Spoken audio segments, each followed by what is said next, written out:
ഇന്ത്യയിൽ ഏറ്റവും കൂടുതൽ ഒബീസിറ്റി പേഷ്യൻസ് ഉള്ള കേരളത്തിലാണ്.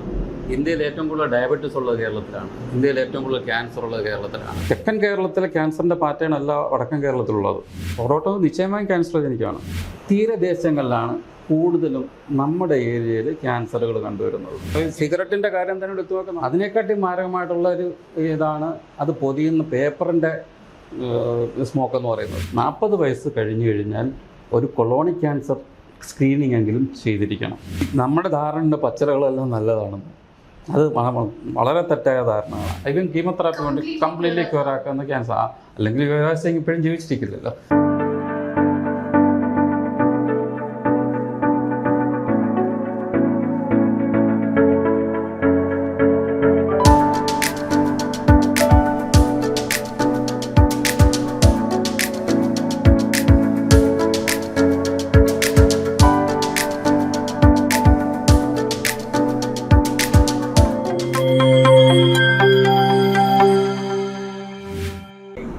ക്യാൻസർ സർജറിയെ കുറിച്ചൊന്ന് അതിനെക്കുറിച്ചൊന്ന് സംസാരിക്കാം. അതായത് എപ്പോഴാണ് ഒരു രോഗിക്ക് സർജറി ആവശ്യം വരിക, ഏതൊക്കെ രീതിയിലാണ്? ക്യാൻസർ സർജറി എന്ന് പറയുന്നത് നമ്മുടെ ശരീരത്തിലെ ഏത് ഭാഗത്തും, പ്രത്യേകിച്ചും ചില ഭാഗങ്ങൾ ഒഴിച്ച്, പ്രത്യേകിച്ചും ഹാർട്ട് മസിൽസ് ക്യാൻസർ വരാനുള്ള സാധ്യത കുറവാണ്. ബാക്കി ഒട്ടുമിക്ക സ്ഥലങ്ങളിലും ക്യാൻസർ വരാനുള്ള സാധ്യതകൾ ഉണ്ട്. ബ്രെയിൻ ആകട്ടെ, മറ്റ് ശരീരഭാഗങ്ങൾ, ലിവറാവട്ടെ, കുടലാവട്ടെ, അന്നനാളമാവട്ടെ, ആമാശയമാവട്ടെ, ക്യാൻസർ വരാനുള്ള സാധ്യതകളുണ്ട്. അപ്പം ഓരോ സ്ഥലത്തും, പ്രത്യേകിച്ചും സ്വനപേടകത്തിലുണ്ടാകുന്ന ക്യാൻസറുകൾ സർജറിയിലല്ല, സാധാരണ രീതിയിൽ റിമൂവ് ചെയ്യുന്നത്. അതിന് മെയിനായിട്ട് റേഡിയോ തെറാപ്പിയാണ്, മെയിൻ സ്റ്റെയർ തെറാപ്പി. അങ്ങനെ ഓരോ സ്ഥലത്തും ഡിഫറെൻ്റ് ആണ്. ഇപ്പോൾ ഞാൻ പ്രതിപാദിക്കുന്ന ക്യാൻസറുകൾ, അതായത് ഞാൻ കൈകാര്യം ചെയ്യുന്ന ക്യാൻസറുകൾ സാധാരണ ഉദര ക്യാൻസറുമായിട്ട് ബന്ധപ്പെട്ടാണ്. ഗ്യാസ്ട്രോ ഇൻറ്റെസ്റ്റിനൽ ക്യാൻസറാണ് ഞാൻ പ്രതിപാദിക്കുന്നത്. അത് നമുക്ക് അന്നനാളം തൊട്ടാണ് നമ്മുടെ ഏരിയ തുടങ്ങുന്നത്. ഈ ടങ്, ഈ ഏരിയയൊക്കെ ഹെഡ് ആൻഡ് നെക്ക് സർജൻസാണ് ഡീൽ ചെയ്യുന്നത്. ഞാൻ കൈകാര്യം ചെയ്യുന്ന ഏരിയ അന്നനാളം തുടങ്ങിയിട്ടാണ്. അന്നനാളം തുടങ്ങി ആമാശയം, നമ്മൾ ആഹാരം ചെന്ന് നിൽക്കുന്നത് ആമാശയത്തിലാണ്.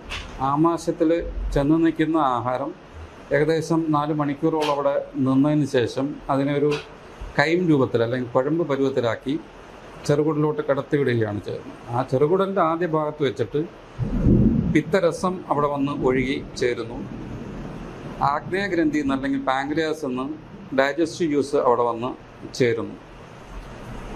എന്നിട്ട് ആ ജ്യൂസുകളോടെ മിക്സ് ചെയ്തുകൊണ്ട് എലിമെൻ്ററി കനാലിൻ്റെ ചെറുകുടലിൻ്റെ മുഴുവൻ ഭാഗത്ത്, ഏകദേശം 6 അടിയോളം നീളമുള്ള ചെറുകുടലിൻ്റെ ഭാഗത്തേക്ക് പോകുന്നു. എന്നിട്ട് അതിൻ്റെ ആഗീരണങ്ങളെല്ലാം നടന്നതിന് ശേഷം വൻകുടലിലേക്ക് പോകുന്നു. വൻകുടലിൽ നിന്ന് കുറച്ച് ജലത്തിൻ്റെ അബ്സോർപ്ഷൻ ഉണ്ടായതിന് ശേഷം അത് മോഷനായി മലാശയത്തിൽ സംഭരിക്കുന്നു. എന്നിട്ട് നമ്മുടെ ആവശ്യാവശ്യം നമ്മൾ തോന്നുമ്പോൾ പുറത്തേക്ക് പോകുന്നു. അപ്പോൾ ഈ പറഞ്ഞ ഏരിയകളിൽ ഉണ്ടാവുന്ന ക്യാൻസറുകളും മറ്റ് അവയവങ്ങളിൽ ഉണ്ടാകുന്ന ക്യാൻസറുകളും വെച്ച് നോക്കുമ്പോൾ ട്രീറ്റ്മെൻറ്റ് ഡിഫറെൻ്റ് ആണ്. ട്രീറ്റ്മെൻറ്റ് ഡിഫറെൻ്റ് ആവുന്നത്, ഒന്ന് ഈ way of treatment, means surgery ആണോ, റേഡിയോതെറാപ്പി ആണോ, കീമോതെറാപ്പി ആണോ ആദ്യം ചെയ്യേണ്ടുന്നത് പോലും ഓരോ അവയവത്തിലും ഡിഫറെൻ്റ് ആണ്. ഇപ്പം അന്നനാളത്തിലെ ക്യാൻസർ, നമ്മൾ ആദ്യം തുടക്കത്തിൽ അന്നനാളത്തിലുള്ള ക്യാൻസർ എടുത്ത് നോക്കിയാൽ അത് തന്നെ 2 തരത്തിലുള്ള ക്യാൻസറുകളുണ്ട്. അന്നനാളത്തിൽ തന്നെ ആവരണത്തിൻ്റെ സെൽസിൽ നിന്ന് ഉണ്ടാകുന്ന ക്യാൻസർ, ഡീനോവോ സെൽസിൽ നിന്നുണ്ടാകുന്ന ക്യാൻസർ സ്ക്വാമസ് സെൽ കാർസിനോമ എന്ന് പറയും. അതേസമയം അന്നനാളത്തിനകത്ത് തന്നെ ആമാശയത്തിൽ നിന്ന് സെൽസ് ഉണ്ടായിട്ട് അവിടെ നിന്ന് രൂപാന്തരണം പ്രാപിക്കുന്ന സെൽസ് ക്യാൻസറായിട്ട് മാറുന്ന അതിനെ അഡിനോ കാർസിനോമ എന്ന് പറയും. ഇതിൻ്റെ രണ്ടിൻ്റെയും ട്രീറ്റ്മെൻറ്റ് ഡിഫറെൻ്റ് ആണ്. സ്ക്വാമസ് സെൽ കാർസിനോമ നമ്മൾ കൂടുതലും റേഡിയേഷനാണ് mainstay of treatment. Surgery പറ്റുമെങ്കിൽ, അതായത് ഫീസിബിൾ ആണെങ്കിൽ സർജറി ചെയ്യും. പക്ഷേ ഓരോരുത്തർക്കും ഇതുപോലെ ഞാൻ പറഞ്ഞു വന്നത്, ഇന്ന അവയവത്തിന് ഇന്ന മൊഡാലിറ്റി ഓഫ് ട്രീറ്റ്മെൻറ്റ് എന്ന് പറയാൻ പറ്റില്ല. ഓരോ കേസിനും നമ്മൾ ഇൻഡിവിജ്വലൈസ് ചെയ്യുകയാണ് ചെയ്യുന്നത്. ഇപ്പോൾ പാങ്ക്രിയാസിനുള്ള ക്യാൻസറിന് ഡിഫറെൻ്റ് ആണ്. പിത്തക്കുഴലുണ്ടാകുന്ന ക്യാൻസറിന് ഡിഫറെൻ്റ് ആണ്. കോളോറക്ടൽ ക്യാൻസറിന് ഡിഫറെൻ്റ് ആണ്. കോളോറക്ടൽ എന്ന് പറഞ്ഞാൽ നമ്മൾ മെയിനായിട്ട് വൻകുടൽ ക്യാൻസർ മെയിനായിട്ട് നമ്മൾ സർജറിയാണ് മെയിൻ സ്റ്റേ ട്രീറ്റ്മെൻറ്റ്. അത്യാവശ്യം ഈ മലാശയത്തിലോട്ട് വരുമ്പോൾ താഴോട്ട് വരുമ്പോൾ അതിൻ്റെ സ്റ്റേജ് അനുസരിച്ചിട്ട് ആദ്യം കീമോതെറാപ്പി കൊടുക്കണോ അല്ല റേഡിയോതെറാപ്പി കൊടുക്കണോ എന്നൊക്കെ അതിൻ്റെ പൊസിഷൻ അനുസരിച്ച് നമ്മൾ തീരുമാനിക്കും. അപ്പോൾ ഇത് മൊത്തത്തിൽ പറഞ്ഞാൽ ഇതൊരു മൾട്ടി ഡിസിപ്ലിനറി അപ്രോച്ച് വേണ്ടുന്ന ഒരു ട്രീറ്റ്മെൻറ്റാണ്. ആ ട്രീറ്റ്മെൻറ്റിനെ ഒരു സർജനോ അല്ലെങ്കിൽ കീമോതെറാപ്പിസ്റ്റിനോ അല്ലെങ്കിൽ റേഡിയോതെറാപ്പിസ്റ്റിനോ ഹൈജാക്ക് ചെയ്യാൻ പറ്റില്ല. അതാണ് ഞാൻ അന്ന് സംസാരിച്ചത്. സർജറി വേണമോ എന്ന് ഏത് സ്റ്റേജിലാണ് തീരുമാനിക്കുന്നത്? അതായത് സർജറി ആണ് സൊല്യൂഷൻ എന്ന് എങ്ങനെയാണ് തീരുമാനിക്കുന്നത്? ഒന്ന് അതിൻ്റെ വ്യാപനം എത്രത്തോളം ഉണ്ടെന്ന്, ഏത് സ്റ്റേജാണ് അതെന്നുള്ളത്, പിന്നെ ഓർഗൻ ഏതാണ് എന്നുള്ളതിനെ അനുസരിച്ചിട്ടാണ് തീരുമാനിക്കുന്നത്. അപ്പോൾ ഫോർ എക്സാമ്പിൾ വൻകുടലുണ്ടാവുന്ന ക്യാൻസറുകൾ അത് ക്യാൻസറായിട്ടല്ല ആദ്യം രൂപപ്പെടുന്നത്, ചെറിയ പോളിപ്പുകളായിട്ടാണ്. ആ പോളിപ്പുകളിൽ തന്നെ വിവിധ തരത്തിലുള്ള രൂപാന്തരണങ്ങളുണ്ട്. ഡിസ്പ്ലേസിയ എന്ന് പറയും. മൈൽഡ് ഡിസ്പ്ലേസിയ ഉണ്ട്, മോഡറേറ്റ് ഡിസ്പ്ലേസിയ ഉണ്ട്, സിവിയർ ഡിസ്പ്ലേസിയ ഉണ്ട്. ആ സിവിയർ ഡിസ്പ്ലേസിയ ആവുന്നത് ക്യാൻസർ ഉണ്ടാകുന്നത് തൊട്ട് മുന്നത്തെ ഘട്ടമാണ്. പിന്നെ അടുത്തത് ഘട്ടം എന്ന് പറഞ്ഞാൽ ഇൻസിറ്റു കാർസിനോമ എന്ന് പറയും. അതായത് അതിൻ്റെ ഒരു ലെയറിലോട്ട് വീണ്ടും വേറെ ഇറങ്ങുന്നതിനാണ് ഇൻസിറ്റു എന്ന് പറയുന്നത്. അത് അതിൻ്റെ മറ്റ് ലെയറിലോട്ട് ഒരു 5-6 ലെയറുണ്ട്. നമ്മുടെ കോളൻ്റെ ക്രോസ് സെക്ഷൻ നോക്കുകയാണെന്നുണ്ടെങ്കിൽ ആ ലെയറിലോട്ട് പോകുമ്പോഴത്തേക്കും ക്യാൻസറിൻ്റെ എസ്റ്റാബ്ലിഷ്ഡ് ക്യാൻസറായി മാറി. ഇപ്പോൾ നമുക്കൊരു ലെയർ വരെ നമുക്ക് എൻഡോസ്കോപ്പ് വഴി തന്നെ റിമൂവ് ചെയ്യാവുന്നതാണ്. അപ്പോൾ ഈ സ്റ്റേജ് കണ്ടുപിടിക്കുക എന്നുള്ളതൊരു മുഖ്യ ഘടകമാണ്. അപ്പോൾ അതിന് മുന്നേട്ട് പോയിട്ടുണ്ടെന്നുണ്ടെങ്കിൽ ഒരു മസ്കുലാരിസ് പ്രോപ്രിയ എന്ന് പറയുന്ന അതിൻ്റെ ഈ കുടലിൻ്റെ ഭിത്തിയിലുള്ള ഒരു ലെയറാണ്. ആ മസ്കുലാരിസ് പ്രോപ്രിയയിലോട്ട് ഇൻവേഡ് ചെയ്തിട്ടുണ്ടെങ്കിൽ നമ്മൾ ഈ എൻഡോസ്കോപ്പിക് പ്രൊസീജിയർ വെച്ച് സാധാരണ രീതിയിൽ ചെയ്യുന്ന ഉണ്ട്. ഈ എൻഡോസ്കോപ്പിക് സബ് മ്യൂക്കോസൽ ഡിസെക്ഷൻ എന്ന് പറയുന്നൊരു പരിപാടിയുണ്ട്. മറ്റേ ഞാൻ ആദ്യം പറഞ്ഞ എൻഡോസ്കോപ്പിക് സ്നെയർ പോളിപെക്ടമി എന്ന് പറയുന്ന സംഭവമാണ്. സബ് മ്യൂക്കോസൽ ഡിസെക്ഷൻ എന്ന് പറഞ്ഞാൽ ഈ മ്യൂക്കോസ കഴിയും തൊട്ടടിയിലത്തെ ലെയറാണ് സബ് മ്യൂക്കോസ എന്ന് പറയുന്നത്. അതിനെയും കൂടെ ഇളക്കിക്കൊണ്ടുവരുന്ന, അത് കുറച്ചുകൂടെ നമ്മുടെ കേരളത്തിൽ അധികം സാവധാനമായിട്ടില്ലാത്തൊരു പ്രൊസീജിയറാണ്. എന്നാലും ആൾക്കാർ ചെയ്യുന്നുണ്ട്. അതുകൊണ്ട് ആ എക്സ്പെർട്ടൈസ് ഉള്ളവരെ ആ രീതിയിലുള്ള പ്രൊസീജിയേഴ്സ് ചെയ്യുള്ളൂ. സർജറി പേഴ്സേ എന്ന് പറയുമ്പോൾ വീണ്ടും ഉള്ളിലോട്ട് വ്യാപിച്ചു എന്ന് കഴിഞ്ഞാൽ നമ്മൾ സർജറിയാണ് മെയിൻ സ്റ്റേ ഓഫ് ട്രീറ്റ്മെൻറ്റ്. അതിനപ്പുറത്തേക്ക് പോയച്ചു മലാശയ ക്യാൻസർ ആണെന്നുണ്ടെങ്കിൽ നമ്മൾ കോളനും മലാശയും രണ്ടിട്ടാണ്. കോളൻ റെക്ടോ എന്ന് പറഞ്ഞാൽ ഒരു റെക്ടം തന്നെ ഈ നമ്മുടെ ഈ പെൽവിസിൻ്റെ ഇടുക്കിനകത്ത് ഇരിക്കുന്നൊരു അവയവമാണ്. ഈ ബോണി പാർട്ടിൽ ഇരിക്കുന്ന അവയവമാണെങ്കിൽ ഒരു സ്റ്റേജ് കഴിഞ്ഞു കഴിഞ്ഞാൽ നമ്മൾ റേഡിയേഷനാണ് ആദ്യത്തെ ട്രീറ്റ്മെൻറ്റ്. നമ്മൾ അത് ന്യൂ അഡ്ജുവൻ തെറാപ്പി എന്ന് പറയും. ന്യൂ അഡ്ജുവൻ തെറാപ്പി എന്ന് പറയുന്നത് നമ്മൾ ഒരു 6 വീക്സ് റേഡിയേഷൻ കൊടുക്കും. റേഡിയേഷൻ കൊടുത്തിട്ട് വീണ്ടും 6 വീക്സ് നമ്മൾ വെറുതെ ഇരിക്കും. അതിൻ്റെ ഉദ്ദേശം എന്ന് പറഞ്ഞാൽ നമ്മൾ റേഡിയേഷൻ കഴിഞ്ഞ് ഇമ്മീഡിയറ്റ്ലി ഓപ്പറേറ്റ് ചെയ്ത് കഴിഞ്ഞാൽ റേഡിയേഷൻ ചേഞ്ചസ് അവിടെ നിലനിൽക്കും, നമുക്ക് ഹീൽ ചെയ്യത്തില്ല. അത് ഹീൽ ചെയ്യാൻ ഉള്ള സെൽസ് വീണ്ടും ഉണ്ടായി വരുന്നിടം വരെ നമ്മൾ വെയിറ്റ് ചെയ്യും. അതൊരു വീണ്ടും ഒരു 6 വീക്സ് ആണ്. ആ 6 വീക്സ് കഴിഞ്ഞിട്ടാണ് നമ്മൾ സർജറി ചെയ്യുന്നത്. ഈ അഡ്വാൻസ്ഡ് ആണെന്നുണ്ട്. പക്ഷേ അഡ്വാൻസ് അല്ല എന്നുണ്ടെങ്കിൽ നമ്മൾ പ്രൈമറി സർജറി തന്നെ ചെയ്യും. പക്ഷേ കോളനെ സംബന്ധിച്ചിടത്തോളം അങ്ങനെയല്ല. ഇത് പെൽവിസിൻ്റെ ഈ ഇടുക്കിലുണ്ടാവുന്ന കോളനാണെന്നുണ്ടെങ്കിൽ ഇച്ചിരി അഡ്വാൻസ് ആണെങ്കിൽ തന്നെയും അത് സർജറിയാണ് മെയിൻ സ്റ്റേ ഓഫ് ട്രീറ്റ്മെൻറ്റ്. അങ്ങനെ ഓരോ സ്ഥലത്തും ഡിഫറൻ്റ് ആണ്. ഗാൾ ബ്ലാഡർ ക്യാൻസർ നമ്മുടെ കേരളത്തിൽ ഗാൾ ബ്ലാഡർ ക്യാൻസേഴ്സ് വളരെ കുറവാണ്. പക്ഷേ നോർത്ത് ഇന്ത്യയിൽ ഭയങ്കര കൂടുതൽ, പ്രത്യേകിച്ചും ഗംഗയുടെ തീരങ്ങളിൽ ഗാൾ ബ്ലാഡർ ക്യാൻസർ ഭയങ്കര കൂടുതലാണ്. അതുകൊണ്ട് തന്നെയാണ് അത് കുറേയധികം പഠനങ്ങൾ, പ്രത്യേകിച്ചും നോർത്ത് ഇന്ത്യൻ സെൻറ്റേഴ്സ് SGPG എന്ന് പറയുന്ന Sanjay Gandhi institute of medical സയൻസസും post graduate institute of medical സയൻസസും PGI ചണ്ഡീഗഡ് ഇവരും വ്യക്തമായ പഠനങ്ങൾ നടത്തിയിട്ടുണ്ട്. പഠനങ്ങൾ നടത്തിയിരിക്കുന്നത് ഗംഗയുടെ തീരത്തുള്ള ജലനം കൊണ്ടിട്ടും അതിൻ്റെ കൺസപ്ഷൻ കൊണ്ടിട്ടാണെന്നാണ് അവരുടെ നിഗമനം. അപ്പോൾ അങ്ങനെ നമ്മുടെ അത്രത്തോളം മലിനമല്ലാത്ത ജലമായതുകൊണ്ട് നമുക്ക് വേറെ രീതിയിലുള്ള പൊല്യൂഷൻസ് ഉണ്ട്. അത് വേറെ കാര്യം, നമുക്ക് സംസാരിക്കാം. അപ്പോൾ അങ്ങനെ നമുക്ക് ഗോൾബ്ലാഡർ ക്യാൻസേഴ്സ് കുറവാണ്. പാൻക്രിയാറ്റിക് ക്യാൻസേഴ്സ് പക്ഷേ മറ്റ് ഭാഗങ്ങളിൽ വെച്ച് നോക്കുമ്പോൾ നമുക്ക് കൂടുതലാണ്. പാൻക്രിയാറ്റിക് ക്യാൻസേഴ്സ് കൂടുതലും നമുക്ക് സ്മോക്കിങ്ങും ആൽക്കഹോളുമായിട്ട് ബന്ധപ്പെട്ടിരിക്കുകയാണ്. പിന്നെ നമ്മുടെ ഭാഗത്ത്, പ്രത്യേകിച്ചും നമ്മുടെ കേരളത്തിലാണ് ലോകത്തിൽ ആദ്യമായിട്ട് ട്രോപ്പിക്കൽ പാൻക്രിയാറ്റൈറ്റിസ് എന്ന് പറയുന്ന അസുഖം കണ്ടുപിടിച്ചത്. മൂന്നാർ ഭാഗത്താണ്. 1980-കളിലാണ് ഇത് കണ്ടുപിടിച്ചത്. കണ്ടുപിടിച്ചത് എന്ന് പറഞ്ഞാൽ ഈ ഒരു പാൻക്രിയാസിനകത്തുള്ള ജനിതക വ്യത്യാസം കണ്ടുപിടിക്കുകയും ആ ജനിതക വ്യത്യാസം നമ്മുടെ നാട്ടിൽ ആദ്യം കണ്ടുപിടിക്കുകയും മറ്റ് രാജ്യങ്ങൾ വഴിയും സൗത്ത് ആഫ്രിക്ക പോലുള്ള രാജ്യങ്ങൾ പിന്നെ ഉണ്ടെന്ന് മനസ്സിലാക്കുകയും ഇപ്പോഴും നിലനിൽക്കുന്ന ഒരു അസുഖം തന്നെയാണ് ക്രോണിക്. അതിനകത്ത് ഈ ക്യാൻസർ വരാം. അതിന് ക്യാൻസർ വരാനുള്ള സാധ്യത കൂടുതലാണ്.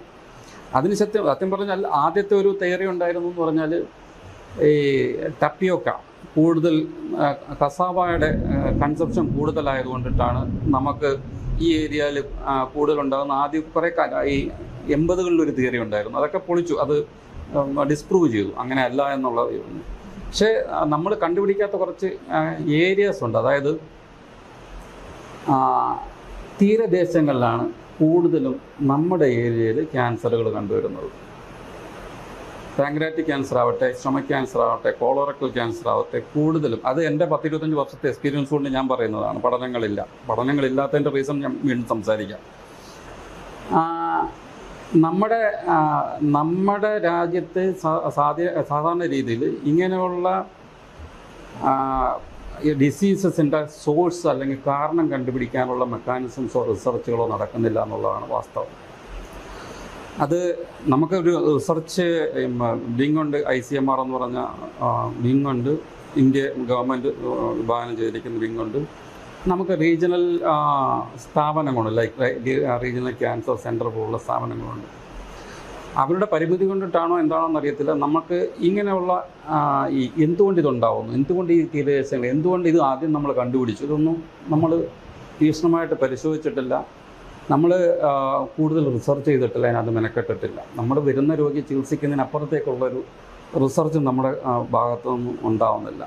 1981-ലാണ് റീജിയണൽ ക്യാൻസർ സെൻറ്റർ ഉണ്ടായത്. ഏകദേശം 44 വർഷമായി. 44 വർഷത്തിനുള്ളിൽ അവിടെ നിന്നുണ്ടായ പഠനങ്ങൾ 700 താഴെയാണ്. പഠനങ്ങളെന്ന് പറഞ്ഞാൽ അവർ കൂടുതലും പബ്ലിഷ് ചെയ്തിട്ടുള്ള പഠനങ്ങളെന്ന് പറഞ്ഞാൽ മോളിക്കുലർ ബയോളജിയിലാണ്. ഇറ്റ്സ് നോട്ട് നമ്മുടെ പോപ്പുലേഷൻ ബേസ്ഡ് ആയിട്ടുള്ള അല്ലെങ്കിൽ ഒരു ക്യാൻസർ ഡിസീസ് ബേസ്ഡ് ആയിട്ടുള്ള പഠനങ്ങളൊന്നും അല്ല. ചവറയിലൊരു സ്റ്റഡി നടത്തിയിട്ടില്ലായിരുന്നു അതിൻ്റെ റേഡിയേഷൻ്റെ? യെസ്, ഞാൻ അതിനെപ്പറ്റി പറഞ്ഞു വരികയാണ്.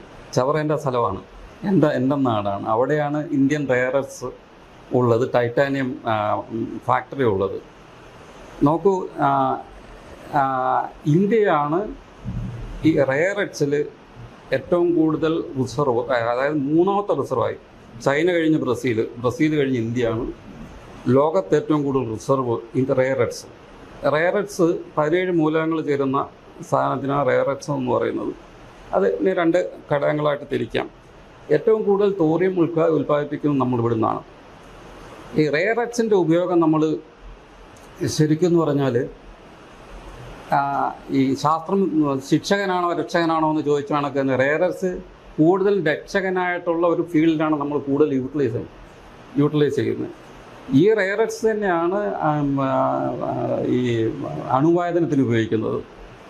ആ ആയുധത്തിന് ഉപയോഗിക്കുന്ന റെയർ എർത്ത്സ് ക്യാൻസർ ഉണ്ടാക്കില്ല എന്നാരുകൊണ്ട്? നമ്മൾ അതിനെപ്പറ്റി പഠനങ്ങൾ നടത്തിയിട്ടുണ്ടോ? നടത്തിയിട്ടില്ല. പല റെയർ എർത്ത്സും നമ്മൾ ഡയഗ്നോസിസ്, ഗാഡോലിനിയം എന്ന് പറയുന്ന സാധനം MRIയുടെ ഒരു പാർട്ടാണ്. MRI എടുക്കുന്നതിന് വേണ്ടി ആ സാധനം ചെയ്യുന്നുണ്ട്. നമ്മൾ ഡയഗ്നോസിസിന് വേണ്ടി, ഈവൻ ട്രീറ്റ്മെൻറ്റിന് വേണ്ടി, ക്യാൻസർ തെറാപ്പിക്ക് വേണ്ടിയിട്ടൊക്കെ നമ്മൾ റെയർ എർത്ത്സ് ഉപയോഗിക്കുന്നുണ്ട്. അങ്ങനെ അതിനകത്ത് ഇത്തരത്തോളം ഇൻ്റഗ്രേറ്റഡ് ഉള്ള സാധനം നമ്മളെ ഉപദ്രവിക്കുന്നുണ്ടോ എന്ന് നോക്കണ്ടേ? ആ ഒരു പഠനങ്ങൾ നമുക്ക് നടന്നിട്ടില്ല എന്നുള്ളതാണ് വാസ്തവം. ഡോക്ടർ പറയുന്നത് തീരദേശത്താണ് ഏറ്റവും കൂടുതൽ ക്യാൻസർ കേസസ് കണ്ടുവരുന്നത്. എല്ലാ ടൈപ്പ് ഓഫ് ക്യാൻസേഴ്സ്, മിക്ക ടൈപ്പ്. ഞാൻ പ്രതിപാദിക്കുന്ന ക്യാൻസറുകൾ കൂടുതലും പ്രദേശങ്ങളിൽ നിന്നാണ് കണ്ടുവരുന്നത്.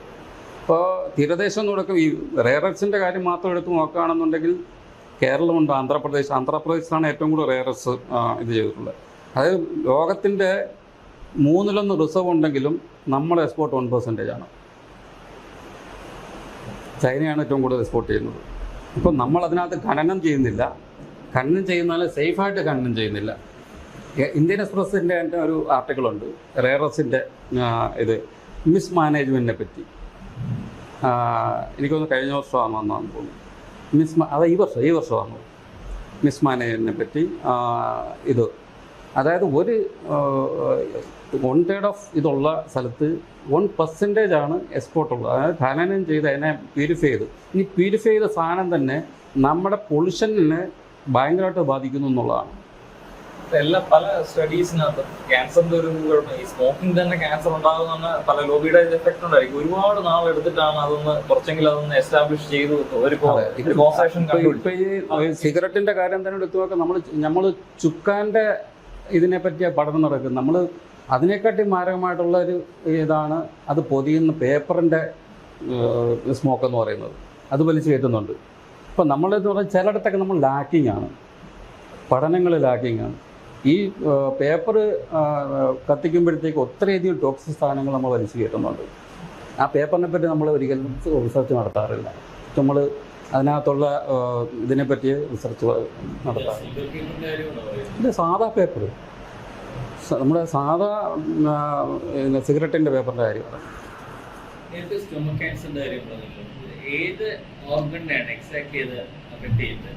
സ്റ്റൊമക് എന്ന് പറയുമ്പോൾ അല്ലല്ല, ഞങ്ങൾ സ്റ്റൊമക്ക് കൊണ്ട് വിവക്ഷിക്കുന്നത് ആമാശയത്തെയാണ്. അപ്പോൾ സാധാരണ ഒരാൾ സ്റ്റൊമക്ക് കൊണ്ട് ഉദ്ദേശിക്കുന്നത് മൊത്തം വയറിനെയാണ്. അതല്ല, ഞങ്ങളുടെ സ്റ്റൊമക്ക് ഒരു ഡൈജസ്റ്റീവ് സിസ്റ്റത്തിന് അന്നനാളം കഴിഞ്ഞ് ചെറുകുടലിന് മുമ്പുള്ള ആ ഒരു ഇങ്ങനെ ഇരിക്കുന്ന അറയം മാത്രമാണ്. അത് സ്റ്റൊമക്ക് എന്ന് പറയുന്ന ആ അവയവത്തെയാണ്. പക്ഷെ നമ്മൾ മൊത്തത്തിൽ ഉദരാശയം എന്ന് പറയുമ്പോൾ സ്റ്റൊമക്ക് എന്ന് പറഞ്ഞ് ശീലിച്ചുകൊണ്ട് അങ്ങനെ ആയതാണ്. ഡോക്ടർ, ഒരു ക്ലാരിറ്റിക്ക് വേണ്ടി ചോദിക്കണം. ആദ്യം ഈ തീരദേശത്തിന്റെ കാര്യം ഡോക്ടർ പറഞ്ഞു. അപ്പോൾ ഈ റെയറത്സിന്റെ പ്രസൻസ് കൊണ്ടായിരിക്കുമോ ഈ നമുക്ക് പഠനങ്ങളില്ലല്ലോ. RCC എന്നൊരു പ്രിലിമിനറി പഠനം നടന്നിരുന്നു, പക്ഷെ അതിനെ ഡിസ്പ്രൂവ് ചെയ്യുക ചെയ്തത്. പക്ഷേ നമുക്ക് ഗഹനമായിട്ടുള്ള പഠനങ്ങൾ നടന്നിട്ടില്ല എന്നുള്ളതാണ് വാസ്തവം. ഇന്ത്യയിൽ ഏറ്റവും കൂടുതൽ ക്യാൻസർ ഉള്ളത് കേരളത്തിലാണ്. ഇന്ത്യയിൽ ഇന്ത്യക്ക് നമ്മുടെ കേരളത്തിന് ഒത്തിരി ഫസ്റ്റ് ഉണ്ട്. ഇന്ത്യയിൽ ഏറ്റവും കൂടുതൽ ഒബീസിറ്റി പേഷ്യൻസ് ഉള്ള കേരളത്തിലാണ്.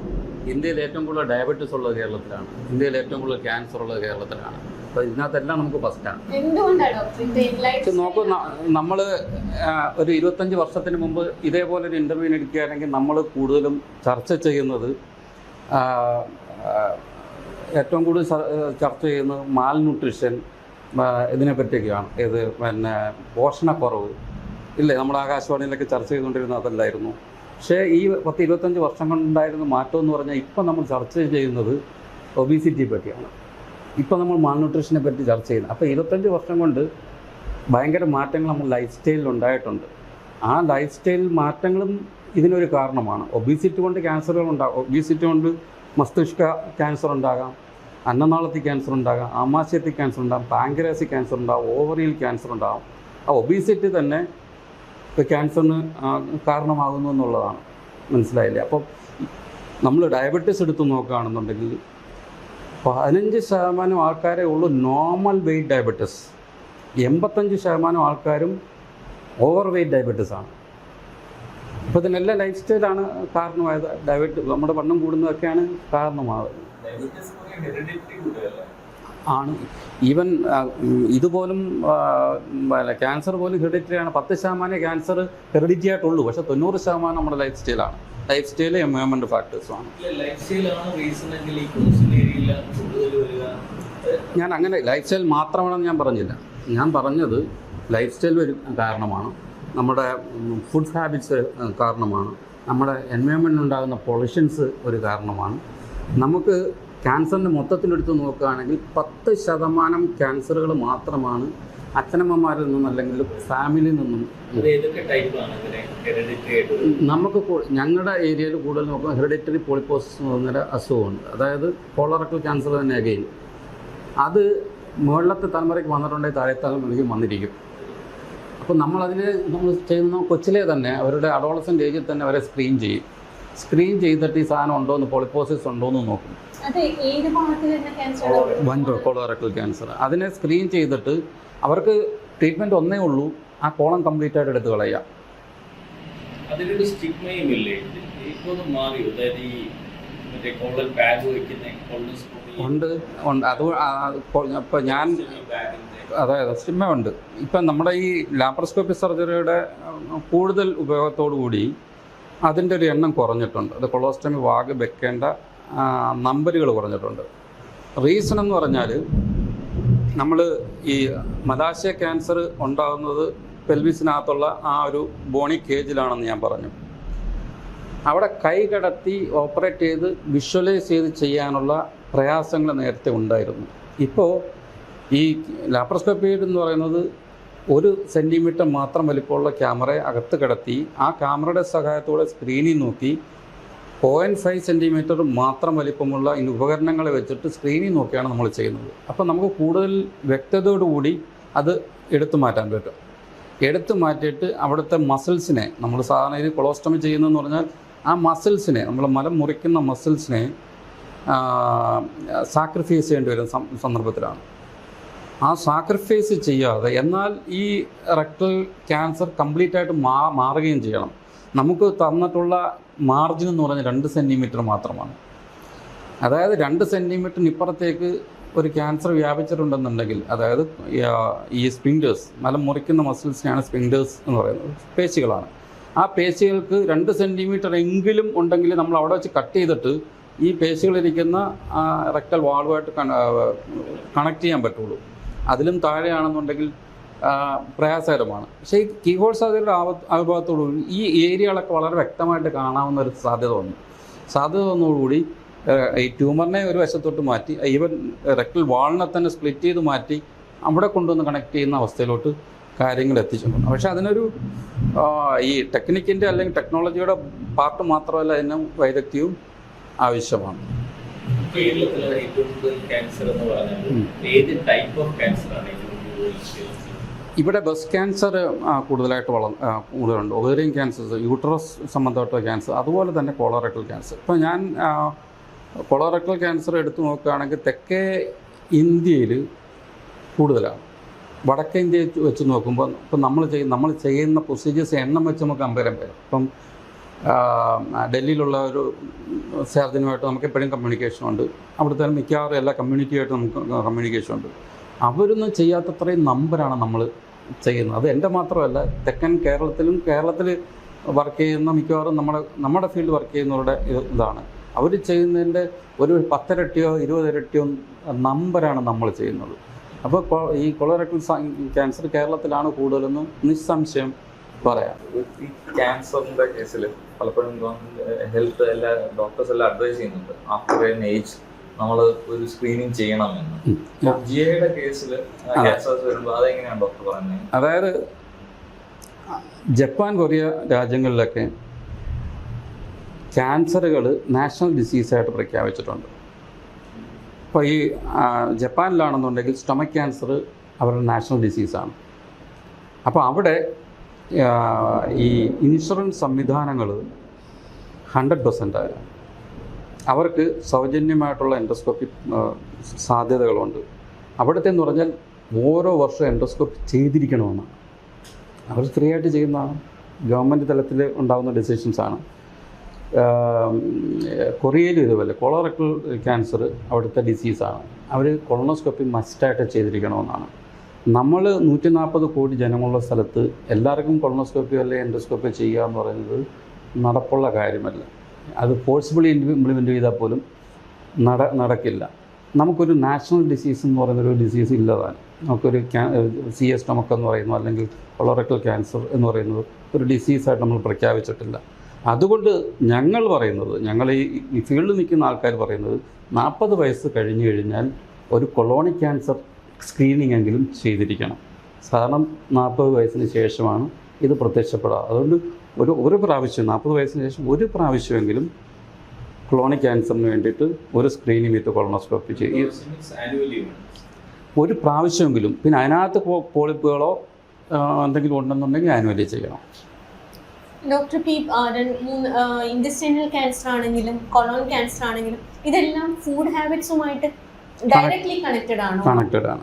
നമ്മുടെ ഈ കഴിഞ്ഞ 2 പതിറ്റാണ്ട് ഭക്ഷ്യ സംസ്കാരം നോക്കുകയാണെന്നുണ്ടെങ്കിൽ നമ്മൾ ഏറ്റവും കൂടുതൽ പ്രിസർവ്ഡ് ഫുഡ് കൂടുതൽ ഉപയോഗിക്കാൻ, സ്മോക്ക്ഡ് ഫുഡ് കൂടുതൽ ഉപയോഗിക്കാൻ, ടിൻഡ് ഫുഡ് കൂടുതൽ ഉപയോഗിക്കാൻ തുടങ്ങി. പിന്നെ സോൾട്ടഡ് ഐറ്റംസ് കൂടുതൽ, ഗ്രിൽഡ് ഐറ്റംസ് കൂടുതൽ ഉപയോഗിക്കാൻ. ഇതെല്ലാം 1-2 പ്രാവശ്യം നമ്മൾ ടേസ്റ്റിന് വേണ്ടിയിട്ടോ നമ്മൾ കൗതുകത്തിന് വേണ്ടിയിട്ടോ കഴിക്കുന്നതിൽ തെറ്റ് പറയാൻ പറ്റില്ല. പക്ഷെ നിരന്തരം ഇത് കഴിച്ചുകൊണ്ടിരുന്നാൽ അത് നമ്മുടെ കോശങ്ങളിൽ തന്നെ മാറ്റങ്ങളുണ്ടാക്കി, അത് കടന്നു പോകുന്ന ഏരിയയിൽ, അത് അബ്സോർവ് ചെയ്യുന്ന ഏരിയയിലും എല്ലാം മാറ്റങ്ങളുണ്ടാക്കി ഇതുള്ള ക്യാൻസറിന് കാരണം. നമ്മൾ ഈവൻ തെക്കൻ കേരളത്തിലെ ക്യാൻസറിൻ്റെ പാറ്റേൺ അല്ല വടക്കൻ കേരളത്തിലുള്ളത്. തെക്കൻ കേരളത്തിൽ കൊളറക്ടൽ ക്യാൻസർ കൂടുതലാണെങ്കിൽ വടക്കൻ കേരളത്തിൽ അപ്പർ ജി ക്യാൻസറാണ് കൂടുതൽ. അപ്പർ ജി എന്ന അന്നനാള ആമാശയ ക്യാൻസർ കുറച്ചുകൂടെ. നമ്മളിവിടെ കഴിഞ്ഞ 2 പതിറ്റാണ്ടിൻ്റെ കാര്യം നോക്കുകയാണെങ്കിൽ ഈ കഴിഞ്ഞ പതിറ്റാണ്ടിൽ അപ്പർ ജി ക്യാൻസേഴ്സ് ഇവിടെ കുറവാണ്. അതേസമയം അതിനെക്കാട്ടി കൂടുതലായിരുന്നു അതിൻ്റെ മുമ്പത്തെ പതിറ്റാണ്ടിൽ. അതേസമയം മലബാർ ഏരിയ നോക്കുമ്പോൾ ഇത് തിരിച്ചാണ്. അവിടെ ഇപ്പോൾ കോളൻ ക്യാൻസർ കൂടിയെന്നാണ്. അതല്ല, അന്നനാള ആമാശയ ക്യാൻസർ കൂടി. അപ്പർ ജി ക്യാൻസേഴ്സ് അതും ഒരുപക്ഷെ ഫുഡ് സംസ്കാരമായിരിക്കാം. നമുക്ക് എൻവയോൺമെൻറ്റൽ ഫാക്ടേഴ്സ് നമ്മൾ കാണാതിരുന്നുകൂടാ. നമുക്ക് ഈ ഇതിനെല്ലാം ഉണ്ടാകുന്നത് നമ്മുടെ ജീനിനകത്തുണ്ടാകുന്ന മ്യൂട്ടേഷൻസ് ആണല്ലോ ക്യാൻസറുകൾക്കെല്ലാം കാരണം. ജനിതകമായിട്ടുണ്ടാകുന്ന, അതായത് പാരമ്പര്യമായിട്ടുണ്ടാകുന്ന ക്യാൻസർ കൂടാതെ നമ്മുടെ ശരീരത്തിൽ ഉണ്ടാകുന്ന ജീനുകളിൽ ഉണ്ടാകുന്ന വ്യത്യാസം കൊണ്ടാണ് ക്യാൻസർ ഉണ്ടാകുന്നത്. അതിനകത്ത് നമുക്ക് ജീൻ സപ്രസർ ജീനുണ്ട്, ട്യൂമറോജനിക്, അതായത് ക്യാൻസറിനെ ഉണ്ടാക്കുന്ന ജീനുണ്ട്, അതിനെ റിപ്പയർ ചെയ്യുന്ന, ക്യാൻസർ ഉണ്ടാക്കുന്നതിനെ പെട്ടെന്ന് റിപ്പയർ ചെയ്യുന്ന ജീനുകളുണ്ട്. 3 തരത്തിലുള്ള മെയിൻ തരത്തിലുള്ള ജീനുകളാണ് ഉണ്ടാകുന്നത്. ഇപ്പോൾ ഈ റിപ്പയർ ചെയ്യുന്ന ജീനിന് ഡിഫക്റ്റ് സംഭവിച്ചു കഴിഞ്ഞാൽ ഈ റിപ്പയർ മെക്കാനിസം ഇല്ലാതാവും. അതുപോലെ തന്നെ ട്യൂമറോജനിക് ജീനാണ് കൂടുതൽ ഇത് കിട്ടുന്നുണ്ട്. അതിനെ സപ്രസ് ചെയ്യാനുള്ള സാധനം ഇല്ലയെന്നുണ്ടെങ്കിൽ അത് വളർന്നുകൊണ്ടിരിക്കും. അപ്പോൾ ഇതിൻ്റെ തമ്മിലുള്ള ബാലൻസാണ് നമ്മളൊക്കെ നിലനിർത്തി പോകുന്നത് ക്യാൻസറൊന്നും ഇല്ലാതെ. ഈ മ്യൂട്ടേഷൻസ് സംഭവിക്കുന്ന ഈ ക്രോമസോമിനകത്തുള്ള മ്യൂട്ടേഷൻസ് കൂടുതൽ എൻവയോൺമെൻറ്റ് ഫാക്ടേഴ്സ്, ഫുഡ് ഹാബിറ്റ്സ് അതെല്ലാം വെച്ചുകൊണ്ടാണ് നോക്കുന്നത്. അപ്പോൾ 90% ഫാക്ടേഴ്സും ഇതിനകത്തുണ്ടാകുന്ന വ്യതിയാനങ്ങളിലാണ് ഉണ്ടാകുന്നത്. അത് ഈ പറഞ്ഞ കണക്ക് തെക്കൻ കേരളത്തിൽ ഒരു തരത്തിലാവാം, വടക്കൻ കേരളത്തിൽ വേറൊരു തരത്തിലാവും. എൻവയോൺമെൻറ്റ് ഫാക്ടേഴ്സ് വേറെ തരത്തിലാവും. ഫുഡ് ഹാബിറ്റ്സ് ഉൾപ്പെടെ നമ്മൾ നോക്കുകയാണെങ്കിൽ നമ്മൾ മാത്രം പരിശോധിക്കുക, നമ്മളെക്കാട്ട് കൂടുതൽ സ്മോക്കഡ് ഐറ്റംസ് അവരാണ് ഉപയോഗിക്കുന്നത്. ഈ ഗ്രിൽഡ് ചിക്കനും എന്താണ് പറയുക, അൽഫാമൊക്കെ അവരാണ് ഉപയോഗിക്കുന്നത്. നോൺ വെജും കൂടുതൽ മലബാർ സൈഡിലാണല്ലോ കണ്ടുവരുന്നത്. അതെ. അതുമായിട്ട് കണക്റ്റഡ് ആണോ? നോക്കൂ, ഇന്ത്യയിൽ മൊത്തം എടുത്ത് നോക്കുകയാണെങ്കിൽ 40% ആൾക്കാർ വെജിറ്റേറിയനാണ്, 60% വെജിറ്റേറിയനാണെങ്കിൽ തന്നെയും, നോൺ വെജിറ്റേറിയൻ ആണെങ്കിൽ തന്നെയും നമ്മൾ ഒരു പരിധിക്കപ്പുറത്തേക്ക്, പ്രത്യേകിച്ച് നമ്മുടെ കേരളത്തിൽ ഒരു പരിധിക്കപ്പുറത്തേക്ക് മാംസങ്ങൾ ഉപയോഗിക്കാത്ത ആൾക്കാരാണ്. ഉപയോഗിക്കുകയാണെങ്കിൽ തന്നെ റെഡ് മീറ്റ് കൂടുതൽ ഉപയോഗിക്കാത്ത ആൾക്കാരാണ് നമ്മുടെ ചുറ്റുപാടും കാണുന്നത്. നമ്മൾ നോക്കൂ. അതേസമയം വടക്കേ ഇന്ത്യയിലും ക്യാൻസറുണ്ട്, തെക്കേ ഇന്ത്യയിലും ക്യാൻസറുണ്ട്. അപ്പം ഇത് മാത്രമാണ് കാരണമെന്ന് ഒരിക്കലും പറഞ്ഞുകൂടാ. പക്ഷെ അത് ഉപയോഗിക്കുന്ന രീതി ഒരു കാരണമാണ്. ഈ നേരത്തെ പറഞ്ഞ കണക്ക് പലതരത്തിലുള്ള പുക കയറ്റി ചെയ്യുക, അങ്ങനെയൊക്കെയുള്ള സാധനങ്ങൾ കാരണം. അത് നിരന്തരം ഉപയോഗിക്കുമ്പോഴാണ്. ഒരു പ്രാവശ്യമൊക്കെ ഉപയോഗിക്കുന്ന പ്രശ്നമില്ല. കേരളത്തിന്റെ ദേശീയ ഭക്ഷണം എന്ന് പറയുന്ന പൊറോട്ടയും ബീഫും ഒരു വലിയ വില്ലനാണെന്ന് പൊതുവെ പറഞ്ഞു കേൾക്കാറുണ്ട്. സംശയമില്ലാത്ത കാര്യമാണ്. അതിനകത്തുള്ള ഈ കോമ്പിനേഷൻ ആണോ അത് മൈദയാണോ? മൈദയല്ല, അത് തന്നെ പ്യൂരിഫൈ ചെയ്യാൻ വേണ്ടി ഉപയോഗിക്കുന്ന സാധനമാണ്. പ്യൂരിഫൈ ചെയ്യാൻ ഉപയോഗിക്കുന്ന സാധനത്തിനകത്ത് അലോക്സാൻ കൂടുതലാണ് മൈദയെ പ്യൂരിഫൈ ചെയ്യാൻ ഉപയോഗിക്കുന്നത്. നമ്മൾ അതിൻ്റെ ഈ നമ്മുടെ എഡിബിളാക്കി മാറ്റുന്ന സാധനത്തിന് ഒരു മെക്കാനിസത്തിലൂടെയാണ് കടന്നു വരുന്നത്. അത് പ്യൂരിഫൈ ചെയ്യുന്ന മെക്കാനിസത്തിൽ ഈ അലോക്സാൻ്റെ അളവുകൾ കൂടുതലാണ്. അങ്ങനെയാണ് ഇത് ക്യാൻസർ. പൊറോട്ട നിശ്ചയമായും ക്യാൻസറോജനിക്കാണ്.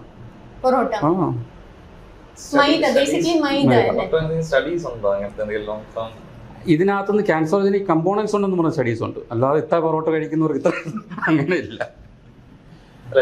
നേരത്തെ കോളോസ്കോപ്പിയുടെ കാര്യം പറഞ്ഞില്ല. ഹെൽത്തി ആയിട്ട് ഫുഡ് കഴിക്കുന്ന ഒരാളും അൺഹെൽത്തി ആയിട്ട് ഫുഡ് കഴിക്കുന്ന ഒരാളിനെ കൊളോണോസ്കോപ്പി ചെയ്യുമ്പോൾ എന്തെങ്കിലും വ്യത്യാസങ്ങൾ ക്ലിയർ ആയിട്ട് കാണുന്നു? അത് നമ്മൾ കൊളോണോസ്കോപ്പിയിൽ അധികം കാണാറില്ല, പക്ഷെ ആമാശയത്തിലധികം കാണാറുണ്ട്. ഇപ്പോൾ സ്പൈസി ആയിട്ടുള്ള, ഏറ്റവും കൂടുതൽ സ്പൈസി ആയിട്ടുള്ള ഫുഡ് കഴിക്കുമ്പോൾ ആമാശയത്തിൻ്റെ ആവരണത്തിനകത്ത് നിറ വ്യത്യാസങ്ങൾ ഉണ്ടാകാറുണ്ട്. അതിനകത്ത് അൾസേഴ്സ് ഉണ്ടാവാറുണ്ട്. അൾസറിൻ്റെ പാറ്റേണൊക്കെ ഡിഫറൻ്റ് ആണ്. പക്ഷേ അതങ്ങ് ഡൈജസ്റ്റ് ചെയ്ത് അങ്ങ് പോയി അങ്ങ് അറ്റത്തെത്തിക്കഴിഞ്ഞിട്ട് അവിടെ അങ്ങ് സാധാരണ രീതി അങ്ങനെ പ്രകടമാകാറില്ല. ഡോക്ടർ ഈ ഫുഡിന്റെ കാര്യം പറയുമ്പോൾ ജനറലി പീപ്പിൾ സേ ദാറ്റ് ഇപ്പോഴത്തെ ഫുഡ് ഹാബിറ്റ്സും പറയുമ്പോൾ ഫുഡ് പ്രിപ്പയർ ചെയ്യാൻ ഉപയോഗിക്കുന്ന കോമ്പോണൻസിനെയും പറയാറുണ്ട്, like oil or even pulses or rice, അതിന്റെ washing. I mean for example recent മറ്റേ ബോംബെയിലൊക്കെ വളരെ ഫേമസ് ആയ ഒരു ബ്രാൻഡ് ഉണ്ട്, 2 ബ്രദേഴ്സ് ഒരുമിച്ച് ചെയ്യണം. അവര് പിന്നെ അവനെ തന്നെ പ്രൊമോട്ട് ചെയ്യുന്നത് like farm to plate concept ആണ്. ഈ നമ്മൾ ഫാമിനെ കൂടുതൽ പ്രൊമോട്ട് ചെയ്യുന്നുള്ള ദോഷങ്ങളും ഉണ്ട്. അതായത് നല്ല ഭക്ഷണം പച്ചക്കറി സാധനങ്ങളാണെന്ന്, നാറുള്ള പച്ചക്കറികളാണെന്നുള്ളതിന് യാതൊരു സംശയമില്ല. ബേക്കറി ഐറ്റംസ് ഉപയോഗിക്കരുത്, അല്ലെങ്കിൽ അതിനകത്തുള്ള പിന്നെ കാർബോഹൈഡ്രേറ്റ് ഹാനികരമാണെന്നുള്ളതിനകത്ത് യാതൊരു സംശയമില്ല. ഇനി നമ്മൾ വരുന്ന ഹെർബൽ ഐറ്റംസിലോട്ട് വരുന്ന സമയത്ത് ഈവൻ ഗ്രീൻ ടീക്കകത്ത് പോലും ടോക്സിക് സാധനങ്ങളുണ്ട്. ഈവൻ ഹെപ്പറ്റസുള്ള ഡാമേജ് ഉണ്ടാക്കുന്ന സാധനങ്ങൾ ഹെർബൽ ടീയിലുണ്ട്. അപ്പോൾ നമ്മൾ സാധാരണ രീതിയിൽ ഈ ഓർഗാനിക്കിലോട്ട് പോകുന്നത് കൊണ്ട് അത്ര കണ്ട് പ്രയോജനം ഉണ്ടെന്ന് എനിക്ക് തോന്നുന്നില്ല. പ്രത്യേകിച്ചും ബുഷസ്, ചെറിയ കുറ്റിച്ചെടികൾ ഉണ്ടാകുന്ന സാധനങ്ങളുണ്ടല്ലോ, അതുകൊണ്ട് ഉണ്ടാക്കുന്ന സാധനങ്ങൾ, ഇതിനകത്തെല്ലാം ഈ ആൽക്കലോയിഡ്സ് ഉണ്ടാവുകയും ആൽക്കലോയിഡ്സ് കാഴ്ചമരിക്കാണെന്ന് പ്രൂവ് ചെയ്തിട്ടുണ്ട്. ഇതിനെല്ലാം നമുക്കൊരു കമ്മ്യൂണിറ്റി സ്റ്റഡി ഒന്നുമില്ല. ഇതിനകത്ത് ഇന്നതുണ്ട്, ഇന്നത് കാഴ്ചമരിക്കാണെന്ന് പറയുന്നുള്ളതല്ലാതെ ഇത്ര ആൾക്കാർ കൺസംഷൻ ഉണ്ടായി, അതുകൊണ്ട് ഇവർക്ക് ഇത്രയും ഇതുണ്ടായി, അങ്ങനെയുള്ള അത് ഒരുപക്ഷെ അത് പാടുവാണ് അങ്ങനെ കണ്ടുപിടിക്കാൻ, അല്ലേ? ഡോക്ടർ ആദ്യം പറഞ്ഞ നല്ല ഫുഡ് ഹാബിറ്റിനെ പറ്റി പറഞ്ഞു. എന്താണ് നല്ല ഫുഡ് ഹാബിറ്റ്, എങ്ങനെ ഡിഫൈൻ ചെയ്യുക? ഇപ്പോഴത്തെ നമ്മുടെ പിന്നെ ഇത് വെച്ച് നോക്കുമ്പോൾ, ഭക്ഷണശീലങ്ങൾ വെച്ച് നോക്കുമ്പോൾ നമ്മൾ കൂടുതലും കാർബോഹൈഡ്രേറ്റ് കൂടുതൽ കഴിക്കുന്നവരാണ്, പ്രോട്ടീൻ കുറച്ച് കഴിക്കുന്നവരാണ്. അത് നല്ല പ്രോട്ടീൻ കഴിക്കുന്നതല്ല, ചീത്ത പ്രോട്ടീനാണ് കൂടുതലും കഴിക്കുന്നത്. നാരുള്ള പച്ചക്കറി ശീലമില്ല. ഈ ശീലങ്ങളൊക്കെ തിരിച്ചു കൊണ്ടുവന്നു. നമ്മളിപ്പം നമ്മുടെ പ്രത്യേകിച്ച് ഏഷ്യൻ കോണ്ടിനെൻറ്റിൽ ഒബീസിറ്റിയുടെ പാറ്റേൺ ഡിഫറെൻ്റ് ആണ്. നമുക്ക് ട്രങ്കൽ ഒബീസിറ്റിയാണ് കൂടുതൽ. നമ്മുടെ ശരിക്കും പറഞ്ഞാൽ സായിപ്പന്മാരുടെ അടുത്ത് നോക്കുകയാണെന്നുണ്ടെങ്കിൽ അവർക്ക് ട്രങ്കൽ ഒബീസിറ്റി മൊത്തത്തിൽ അവർ ഭീമാകാരന്മാരായിരിക്കും. ഇവിടെ കൊണ്ടല്ല, നമ്മുടെ ഏഷ്യൻ പോപ്പുലേഷൻ എടുത്തുകൊണ്ട് അതിനെ ട്രങ്കൽ ഒബീസിറ്റി എന്ന് ഞങ്ങൾ പറയുന്നത്. ഈ ട്രങ്കൽ ഒബീസിറ്റി മോർ ഡേഞ്ചറസ് ആണ്. അപ്പോൾ ഒബീസിറ്റി ഉണ്ടാകാതിരിക്കാനുള്ള ഫുഡ് ഹാബിറ്റ് ആദ്യം നോക്കുക എന്നുള്ളതാണ്. ആ ഒബീസിറ്റി ഉണ്ടാകാതിരിക്കാനുള്ള ഫുഡ് ഹാബിറ്റ് എന്ന് പറഞ്ഞാൽ മെയിനായിട്ട് നമ്മൾ കാർബോഹൈഡ്രേറ്റ് കുറയ്ക്കുക എന്നുള്ളതാണ്. നമ്മൾ സാധാരണ നമ്മുടെ ഭക്ഷണശീലങ്ങളിൽ കൂടുതൽ നമ്മൾ ഫോർ എക്സാമ്പിൾ പുട്ടും കടലയും എടുക്കുകയാണെങ്കിൽ പുട്ടിനാണ് കൂടുതൽ പ്രാമുഖ്യം കൊടുക്കുന്നത്, കടലയ്ക്ക് പ്രാമുഖ്യം കുറയുകയും ചെയ്യും. ആ പ്രൊപ്പോർഷൻ മാറ്റി കടലയും പുട്ടും ആക്കണം, കൂടുതൽ കടലയും പുട്ട് കുറച്ചിട്ടും ആക്കണം. അപ്പോൾ അതിനകത്ത് അതുപോലെ നമ്മൾ ഉച്ചക്കത്തെ നമ്മൾ സാധാരണ രീതി 2 പ്രാവശ്യം ചോറ് കഴിക്കുന്ന ടീമുകളാണ് കൂടുതലുള്ളത്. ഇപ്പോഴാണ് അത് കുറഞ്ഞു വരുന്നത്, ഒരു നേരമാക്കിയിട്ടുള്ളത്. ഈ ചോറെന്ന് പറയുന്നത് ഭയങ്കര പ്രശ്നമുള്ള സാധനമാണ്. അതിൻ്റെ കാർബോഹൈഡ്രേറ്റ് നമ്മുടെ ശരീരത്തിൽ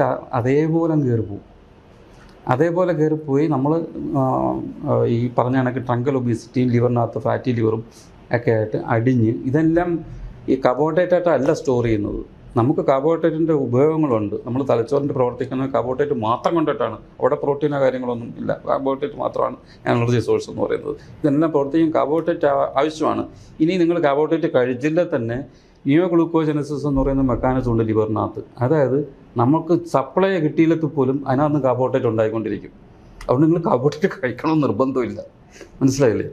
റൈസ് കുഴപ്പമെന്ന് പറയുമ്പോൾ ആളുകൾ ചപ്പാത്തി കഴിക്കുന്നത്, പക്ഷെ അത് ഈക്വലി ഇപ്പം സാധാരണ രീതിയിൽ ഡയബറ്റിക് പേഷ്യൻ്റ് ആണെങ്കിൽ നമ്മൾ പറയും ചോറ് നിർത്താൻ പറയും. ഉടനെ അടുത്തത് അവർ ചപ്പാത്തിയാണ്. നമ്മൾ ചപ്പാത്തി കഴിക്കുന്നതിന് പിന്നെ ഇതിനകത്ത് ഏകദേശം ഒരു കണ്ടൻറ്റ് ഓഫ് കാർബോഹൈഡ്രേറ്റാണ് ഉള്ളത്. ഈ 2 ധാന്യത്തിനകത്തും ഒരേപോലെ 0.9 ഇതാണ് ഉള്ളത്. പക്ഷേ നമ്മൾ ഗോതമ്പിൻ്റെ ഇത് കഴിക്കുമ്പോഴത്തേക്കും നമ്മൾ ചോറ് കഴിക്കുന്ന അതേ അളവിൽ കഴിക്കില്ല. കാരണം ചോറ് കൂടുതലും പുഴുങ്ങിയാണ് കഴിക്കുന്നത്, അതിൻ്റെ ചോറായിട്ടാണ് കഴിക്കുന്നത്. മറ്റേതാണെങ്കിൽ കൂടുതൽ മറ്റ് രീതിയിൽ അങ്ങനെ പുഴുങ്ങി കഴിക്കുന്ന സംഭവം. ഇപ്പോൾ ക്വാണ്ടിറ്റി ഇവിടെ ചപ്പാത്തിയായിട്ട് കഴിക്കുമ്പോൾ അല്ലെങ്കിൽ വേറെ എന്തെങ്കിലും ഐറ്റമായിട്ട് കഴിക്കുമ്പോൾ അതിന് ക്വാണ്ടിറ്റി കുറയും എന്നുള്ളതാണ് വാസ്തവം. അങ്ങനെ കുറച്ചിലുണ്ടാകുകൊണ്ട് ഡയബറ്റീസ് കൺട്രോൾ ആവുന്നതാണ്. അല്ലാതെ രണ്ടിനകത്തുള്ള കണ്ടന്റ് ഒരുപോലാണ്. മില്ലറ്റ്സിന്റെ ഉപയോഗം ഇപ്പം എല്ലാവരും കൂടുതലായിട്ട് ഉപയോഗിച്ചുകൊണ്ടിരുന്നത് അത് സാധാരണ നമ്മൾ റൈസസിനെ ഉപയോഗിച്ച് നോക്കുമ്പോഴത്തേക്കും മില്ലറ്റ്സ് നല്ലത് തന്നെയാണ്, സംശയമില്ലാത്ത കാര്യമാണ്. അത് ഏത് തരം മില്ലറ്റ്സ് ആണ്? ബിക്കോസ് ഒരുപാട് മില്ലറ്റ്സ് ഉണ്ട്. ചിലതൊക്കെ കിഡ്നി ഫ്രണ്ട്ലി എന്ന് പറയുന്നു, ചിലർ കിഡ്നി അൺഫ്രണ്ട്ലി എന്ന് പറയുന്നു, ചിലര് അത് കോഡോ മില്ലറ്റ്സിനെ പലതരത്തിൽ സെഗ്രിഗേറ്റ് ചെയ്തിട്ടുണ്ട്. അതുപോലെ റാഗി കിഡ്നി സ്റ്റോൺസ് ഉണ്ടാക്കാൻ. അപ്പൊ ഇതിനെല്ലാം ഈവൻ ക്യാരറ്റ് പോലും കിഡ്നി സ്റ്റോൺസ് ഉണ്ടാകും. കഴിക്കുന്ന ക്യാരറ്റ് പോലും അതിനകത്ത് വൈറ്റമിൻ എ കൂടിയിട്ട് വൈറ്റമിൻ ഇത് ഉണ്ടാക്കിയിട്ട് ക്യാരറ്റ് പോലും ഇതുണ്ടാക്കും. ഇതെല്ലാം മിതമായിട്ട് കഴിക്കുന്നതിന് യാതൊരു പ്രശ്നമില്ല. ഇതെല്ലാം അപകടകരമായ രീതിയിൽ കഴിച്ചുകൊണ്ടിരിക്കും. ക്യാരറ്റ് മാത്രം ദിവസവും കഴിച്ചുകൊണ്ടിരിക്കും, ക്യാരറ്റ് ജ്യൂസ് എല്ലാ ദിവസവും കഴിച്ചുകൊണ്ടിരിക്കുന്നവർക്ക് ഇത് ഉണ്ടാവും, കുഴപ്പമുണ്ടാകും. ഡോക്ടർ ആദ്യം ഈ നല്ല പ്രോട്ടീൻ, ഗുഡ് പ്രോട്ടീൻ, ഞാൻ നേരത്തെ പറഞ്ഞത് ഗുഡ് പ്രോട്ടീൻ എന്ന് പറഞ്ഞത് ഈ പ്രോട്ടീൻ എന്ന് പറയുന്നത് സസ്യത്തിൽ നിന്നും ഉണ്ടാക്കാം, പിന്നെ ആനിമൽസ് മീറ്റിൽ നിന്നും ഉണ്ടാക്കാം.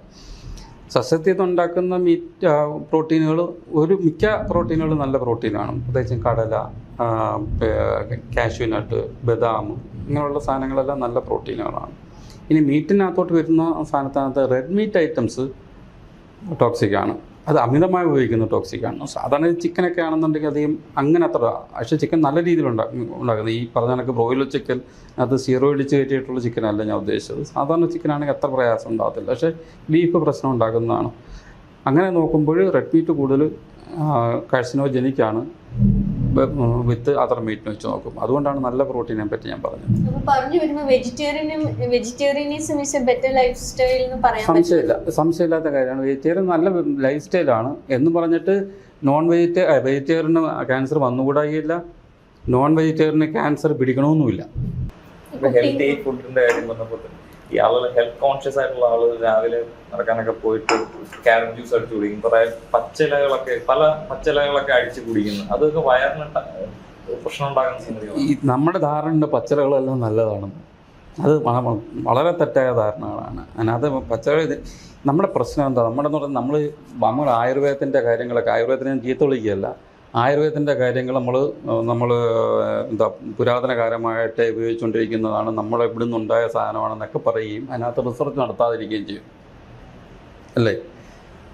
അലോപ്പതിയുടെ പ്രത്യേകത എന്ന് പറഞ്ഞാൽ നമ്മളൊരു മോളിക്യൂൾ ഒരാളിൽ ഉപയോഗിക്കണമെന്നുണ്ടെങ്കിൽ, ഒരു മരുന്ന് ഒരു ഘടകം ഒരാളിൽ നമ്മൾ ഉപയോഗിക്കണമെന്നുണ്ടെങ്കിൽ പല തരത്തിലുള്ള റിസർച്ച് മെക്കാനിസത്തിൽ കൂടെ നമ്മൾ കടന്നു വരുന്നത്.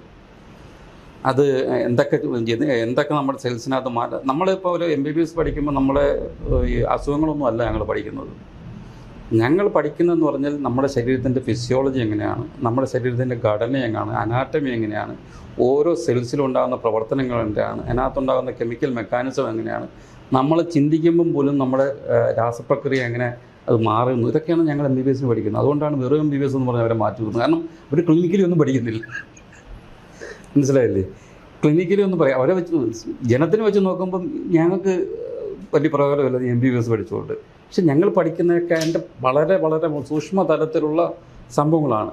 ഇപ്പം അതിനകത്തൊരു മോളിക്യൂൾ നമ്മൾ ആഡ് ചെയ്ത് നമ്മൾ പുതുതായിട്ട് റിസർച്ച് നടത്തി നമ്മൾ ഈ പറയുന്ന കോശങ്ങളിനകത്തും മൈറ്റോകോൺട്രിയക്കകത്തും ഒക്കെ എന്തൊക്കെ ചലനങ്ങൾ, എന്തൊക്കെ മാറ്റങ്ങൾ സംഭവിക്കുന്നു, എന്തൊക്കെ കെമിക്കൽ മെക്കാനിസം ഉണ്ടാക്കിയെന്ന് മനസ്സിലാക്കിയതിന് ശേഷം അത് മൃഗങ്ങൾ പരിശോധിച്ച്, മൃഗങ്ങളിനകത്ത് അത് 3 സ്റ്റേജ് ഉണ്ടാവും അവിടെ തന്നെ കഴിഞ്ഞിട്ടാണ് മനുഷ്യരിൽ തരാനുള്ള അപ്രൂവൽ നമുക്ക് കിട്ടുന്നത്. ഇതേതെങ്കിലും ആയുർവേദത്തിൽ നടക്കുന്നുണ്ടോ?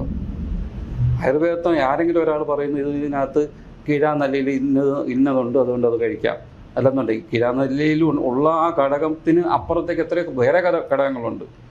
ആത്തിച്ചക്കയുടെ കാര്യം പറയുന്ന കണക്ക് എത്രയോ പേര് ആത്തിച്ചക്കയുടെ പേരിൽ മരിച്ചിട്ടുണ്ട്. ഈ പല സെലിബ്രിറ്റികൾ ഉൾപ്പെടെയുള്ള ആൾക്കാർ മരിച്ചിട്ട് അതിൻ്റെ പുറകെ പോയിട്ട്. അപ്പോൾ നമ്മൾ ഒരിക്കലും ഗവേഷണം നടക്കാത്തൊരു കാര്യത്തിന് നമ്മൾ ഗ്ലോറിഫൈ ചെയ്ത് സംസാരിച്ചുകൊണ്ടിരിക്കുകയാണ്. അതുപോലെ തന്നെയാണ് ഈ പച്ചിലയുടെ കാര്യവും പറയുന്നത്. അത് പറഞ്ഞപ്പോഴാണ് ഈ ഇടയ്ക്കിടയ്ക്ക് ആളുകൾ സെലിബ്രിറ്റീസ് പറയുന്ന ഒരു സംഗതിയാണ് ഇത് ഡോക്ടറിന്റെ മേഖലയിൽ അതെങ്ങനെയാണ് ഇത് മൂത്രം കുടിക്കാമെന്ന് പറയുന്നത്. ഇപ്പൊ ഈ അടുത്തിടയ്ക്ക് പരേഷ് റാവൽ അതെന്താണ് ബോഡിയിൽ സംഭവിക്കുന്നത്, അങ്ങനെ എന്തെങ്കിലും വയറ്റിൽ ചെല്ലുമ്പോൾ എന്തെങ്കിലും വ്യത്യാസം? നമ്മുടെ അലോപ്പതിയിൽ അങ്ങനെ ഒരു പഠനങ്ങളെ നടന്നിട്ടില്ല. നമ്മൾ നടന്നിട്ടുള്ള പഠനങ്ങൾ ഒരുപക്ഷെ ഈ സ്റ്റൂൾസിൻ്റെ അംശം ഉള്ളിൽ ചെന്നാൽ ചില മാറ്റങ്ങളുണ്ടാകുന്ന ഈ അടുത്ത കാലത്തായിട്ട്, പ്രത്യേകിച്ചും സിറോസിസിൽ നമ്മൾ അതിന് വേണ്ടിയിട്ട് സ്റ്റൂൾ തെറാപ്പിയൊക്കെ ഇത് ചെയ്യുന്നുണ്ട്. പക്ഷേ മൂത്രത്തിൻ്റെ കാര്യത്തിൽ അങ്ങനെ ഒരു ഗവേഷണം നടന്നിട്ടേ ഇല്ല. ഡോക്ടർ, ഈ കാലാകാലങ്ങളായിട്ടുള്ള അനുഭവ പാരമ്പര്യത്തിൽ നിന്നാണല്ലോ ആയുർവേദവും മറ്റ് ഓൾട്ടർനേറ്റീവ് മെഡിസിൻസ് ഒക്കെ നിൽക്കുന്നത്. ഈ അനുഭവങ്ങളെല്ലാം നമുക്ക് നിരാകരിക്കാൻ പറ്റും? ഇല്ല, അനുഭവങ്ങൾ കൂടുതൽ റിസർച്ച് നടത്തണമെന്ന് നമ്മൾ പറഞ്ഞോളൂ. അനുഭവങ്ങൾ അതുപോലെ തന്നെ നിന്നോട്ടെ, പക്ഷെ അതിനകത്തുള്ള ടോക്സിസിറ്റിയെ പറ്റിയോ അല്ലെന്നുണ്ടെങ്കിൽ അതിൻ്റെ സൈഡ് എഫക്റ്റിനെ പറ്റി ഒരിക്കലും നിങ്ങൾ റിസർച്ച് നടത്തിയിട്ടില്ല. ഈ അനുഭവങ്ങൾ മാത്രമേ ഉള്ളൂ. അനുഭവങ്ങൾ കൈമാറി വന്നിട്ടുള്ളതിന് ഇത് മാത്രമേ ഉള്ളൂ. അവർ ഒരു അലോപ്പതിയാണ് ഒരു പരിധി വരെ. ഇപ്പോൾ ശരീരശാസ്ത്രത്തെ പറ്റി പഠിക്കുന്നതും ഫിസിയോളജിയെ പറ്റി പഠിക്കുന്നതും ഘടനയെ പറ്റി പഠിക്കുന്നതൊക്കെ നമ്മുടെ ബുക്കുകളാണ്. പക്ഷേ ട്രീറ്റ്മെൻറ്റ് ഭാഗം വരുമ്പോഴത്തേക്ക് അങ്ങോട്ട് പോകും. ഇഷ്ടം പോലെ കിട്ടിയിട്ടുണ്ട്. അതായത് ഈ ലിവറുമായിട്ട് ബന്ധപ്പെട്ടുള്ള ഒരു സംഭവം പറയാം. നിരന്തരമായിട്ട് ഒരു അരിഷ്ടം കഴിച്ചിട്ട്, ഞാൻ സ്പെസിഫിക്കായിട്ട് ആ പേഷ്യൻ്റെ അടുത്ത് ഇന്നത് കഴിച്ചിട്ടാണോ എന്ന് പോലും ചോദിച്ചു. നമുക്ക് എന്തുകൊണ്ട് ഇങ്ങനൊരു പെട്ടെന്ന് ലിവർ സിറോസിസിലോട്ടോ അല്ലെങ്കിൽ ലിവർ ഡിസീസിലോട്ടോ കാര്യങ്ങൾ പോകുന്നതിന് നമ്മൾ സാധാരണ ഇത് ചെയ്യാറുണ്ട്. ഇതിന് പിൽക്കാലത്തിലൊക്കെ നിങ്ങൾക്ക് പണ്ട് കാലത്ത് എന്തെങ്കിലും ജോണ്ടിസ് വന്നിട്ടുണ്ടോ അല്ലെങ്കിൽ ഹെപ്പറ്റൈറ്റിസിൻ്റെ ഏതെങ്കിലും ഘടകങ്ങളുണ്ടോ, ജനിതകമായിട്ടുണ്ടോ, പാരമ്പര്യമായിട്ടുണ്ടോ, ഇതെല്ലാം തെരഞ്ഞ് നോക്കുമ്പം ഒരറ്റത്ത് ചെല്ലുമ്പോൾ ഒന്നുമിലൊരു സ്ഥിരമായ കഷായ ഒരു കാര്യങ്ങളോ കഴിച്ചിട്ടുണ്ടാകാം, അല്ലെന്നുണ്ടെങ്കിൽ വേറെ ഏതെങ്കിലും രീതിയിലുള്ള അവരുടേത് തന്നെ ആയിട്ടുള്ള ആരെങ്കിലും പറഞ്ഞു കേട്ടിട്ട് ഉപയോഗിച്ചിട്ടുണ്ടാവാം. അങ്ങനെ ഈ അടുത്ത കാലത്ത് പോലും ഒരു സിറോസിസ് നമ്മൾ കണ്ടുപിടിച്ചു ഈ സ്ഥിരമായിട്ടും.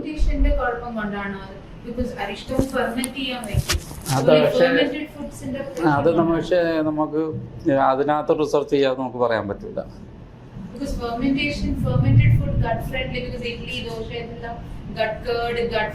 അതിനകത്തെന്ന് പറഞ്ഞാൽ നമുക്ക് ശരീരത്തിന് വേണ്ടുന്ന കുറേ ബാക്ടീരിയകളുണ്ട്. ഈ വേണ്ടാത്ത ബാക്ടീരിയകളെ ചെറുത്ത് നിൽക്കുന്നതും ഈ വേണ്ടുന്ന ബാക്ടീരിയ ആണ്. ഈ വേണ്ടുന്ന ബാക്ടീരിയകൾ ഈ പറയുന്ന ഫെർമെൻറ്റേഷൻ കൂടി ഒരു പരിധി വരെ നമ്മുടെ ശരീരത്തിലോട്ട് എത്തുന്നുണ്ട്. തൈരിലൂടെയൊക്കെ ലാക്ടോബാസിലസ് അതൊക്കെ തൈരിലൂടെയൊക്കെ ഫെർമെൻറ്റ് ചെയ്ത് വരുന്നുണ്ട്. അതാണ് ബാക്കിയുള്ള ഈ പുറത്തുനിന്നുള്ള ആക്രമണം നടത്തുന്ന ആൾക്കാരെ ചെറുത്ത് നിൽക്കുന്നത്. അപ്പോൾ അങ്ങനെ അത് ആർട്ടിഫിഷ്യലായിട്ട് നമ്മൾ കൊടുക്കുന്നതിനാണ് ഈ പ്രോബയോട്ടിക്സ് എന്ന് പറയുന്നത്. അപ്പോൾ അതുകൊണ്ട് നമുക്ക് ഫെർമെൻറ്റേഷൻ കൊണ്ട് പ്രയോജനങ്ങളുണ്ട്. ഹോമിയോ മെഡിസിൻസ് എത്രത്തോളം ഇഫക്റ്റീവാണ്? അല്ല, അതുകൊണ്ടല്ല, പലപ്പോഴും ഈ സപ്ലിമെന്ററി ആയിട്ടോ അല്ലെങ്കിൽ വിശ്വാസമൊക്കെ നഷ്ടപ്പെടുമ്പോഴും ആൾക്കാർ ഓൾട്ടർനേറ്റീവ് മെഡിസിൻസിൽ പോകും. ഈ ഹോമിയോ മെഡിസിൻ ഭയങ്കര വൈഡായിട്ട് ഉപയോഗിക്കപ്പെടുന്നുണ്ട്. നമുക്ക് പ്രതീക്ഷ നഷ്ടപ്പെടുമ്പോൾ നമ്മൾ ഈശ്വരനെ വിളിക്കാറില്ല. ഈശ്വരൻ ഉണ്ട് നമ്മൾ ഒരിക്കലും പ്രൂവ് ചെയ്തിട്ടില്ലല്ലോ.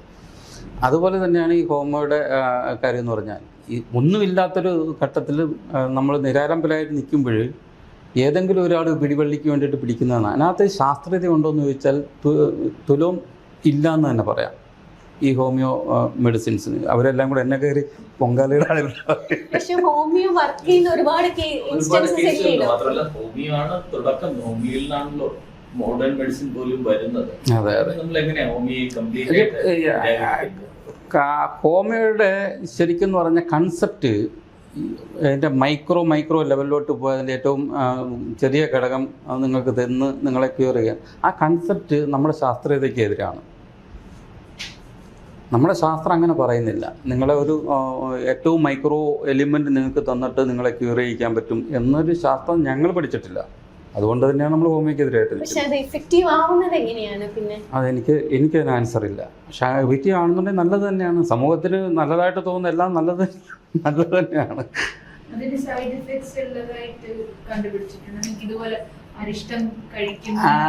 ഇല്ല, അതിൻ്റെ സൈഡ് എഫക്റ്റിന് അപ്പുറത്തേക്ക്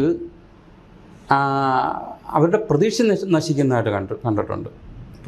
ഒരു സിസ്റ്റം ഓഫ് മെഡിസിൻ പോയി അടുത്ത സിസ്റ്റം ഓഫ് മെഡിസിൻ അവലംബിക്കുമ്പോൾ അത് എഫക്റ്റീവ് ആവാതെ അവർ നിരാലംബരായിട്ട് നിൽക്കുന്ന ഒരു അവസ്ഥ നമ്മൾ കണ്ടിട്ടുണ്ട്. ഈ ക്യാൻസർ ട്രീറ്റ്മെന്റിൽ ഒരാളുടെ ബില്ലിനൊക്കെ എത്ര പ്രാധാന്യമുണ്ട്? ഒരാളുടെ ഒരു നമ്മുടെ രാജ്യത്ത് വളരെ അധികം നമ്മൾ സോഷ്യൽ ജീവികളാണ്. നമ്മൾ സോഷ്യൽ നമ്മൾ അറ്റാച്ച്ഡാണ്. പ്രത്യേകിച്ച് ഒരു കുടുംബം എന്ന് പറയുമ്പോൾ നമുക്ക് നമ്മുടെ കൺസെൻറ്റ് തരുന്ന ഇന്ത്യയിലുള്ള വ്യവസ്ഥ. ഞാൻ പുറത്തും ഓപ്പറേറ്റ് ചെയ്യുന്ന ആളാണ്. ഞാൻ ദുബായിലൊക്കെ ഓപ്പറേറ്റ് ചെയ്യുന്ന ആളാണ്. ഇപ്പോഴും ഓപ്പറേറ്റ് ചെയ്തുകൊണ്ടിരിക്കുന്നത്. അവിടെ എന്ന് പറഞ്ഞാൽ നിങ്ങൾക്ക് ബൈസ്റ്റാൻഡർ ഇല്ലെങ്കിലും പേഷ്യൻ്റാണ് കൺസെൻറ്റ് കൊടുക്കേണ്ടത്. പേഷ്യൻ്റേ കൺസെൻറ്റ് കൊടുക്കേണ്ടതുള്ളൂ.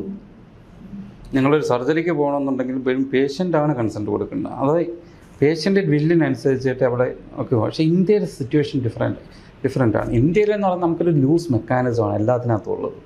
നമുക്ക് ആർക്ക് വേണമെങ്കിലും ട്രീറ്റ് ചെയ്യാം, ഏത് വൈദ്യന് വേണമെങ്കിലും ട്രീറ്റ് ചെയ്യാം, ഈ MBBS ആർക്ക് വേണമെങ്കിൽ ഏത് ലെവൽ, അങ്ങനെ നമുക്കൊരു ലൂസ് മെക്കാനിസം, ഒരു ഗവേൺഡ് സിസ്റ്റം അല്ല നമുക്കുള്ളത്. അതുകൊണ്ട് തന്നെ നമ്മൾ ഈ എമോഷണൽ ഫാക്ടേഴ്സിന് കൂടുതൽ പ്രാധാന്യം കൊടുക്കുന്നുണ്ട്.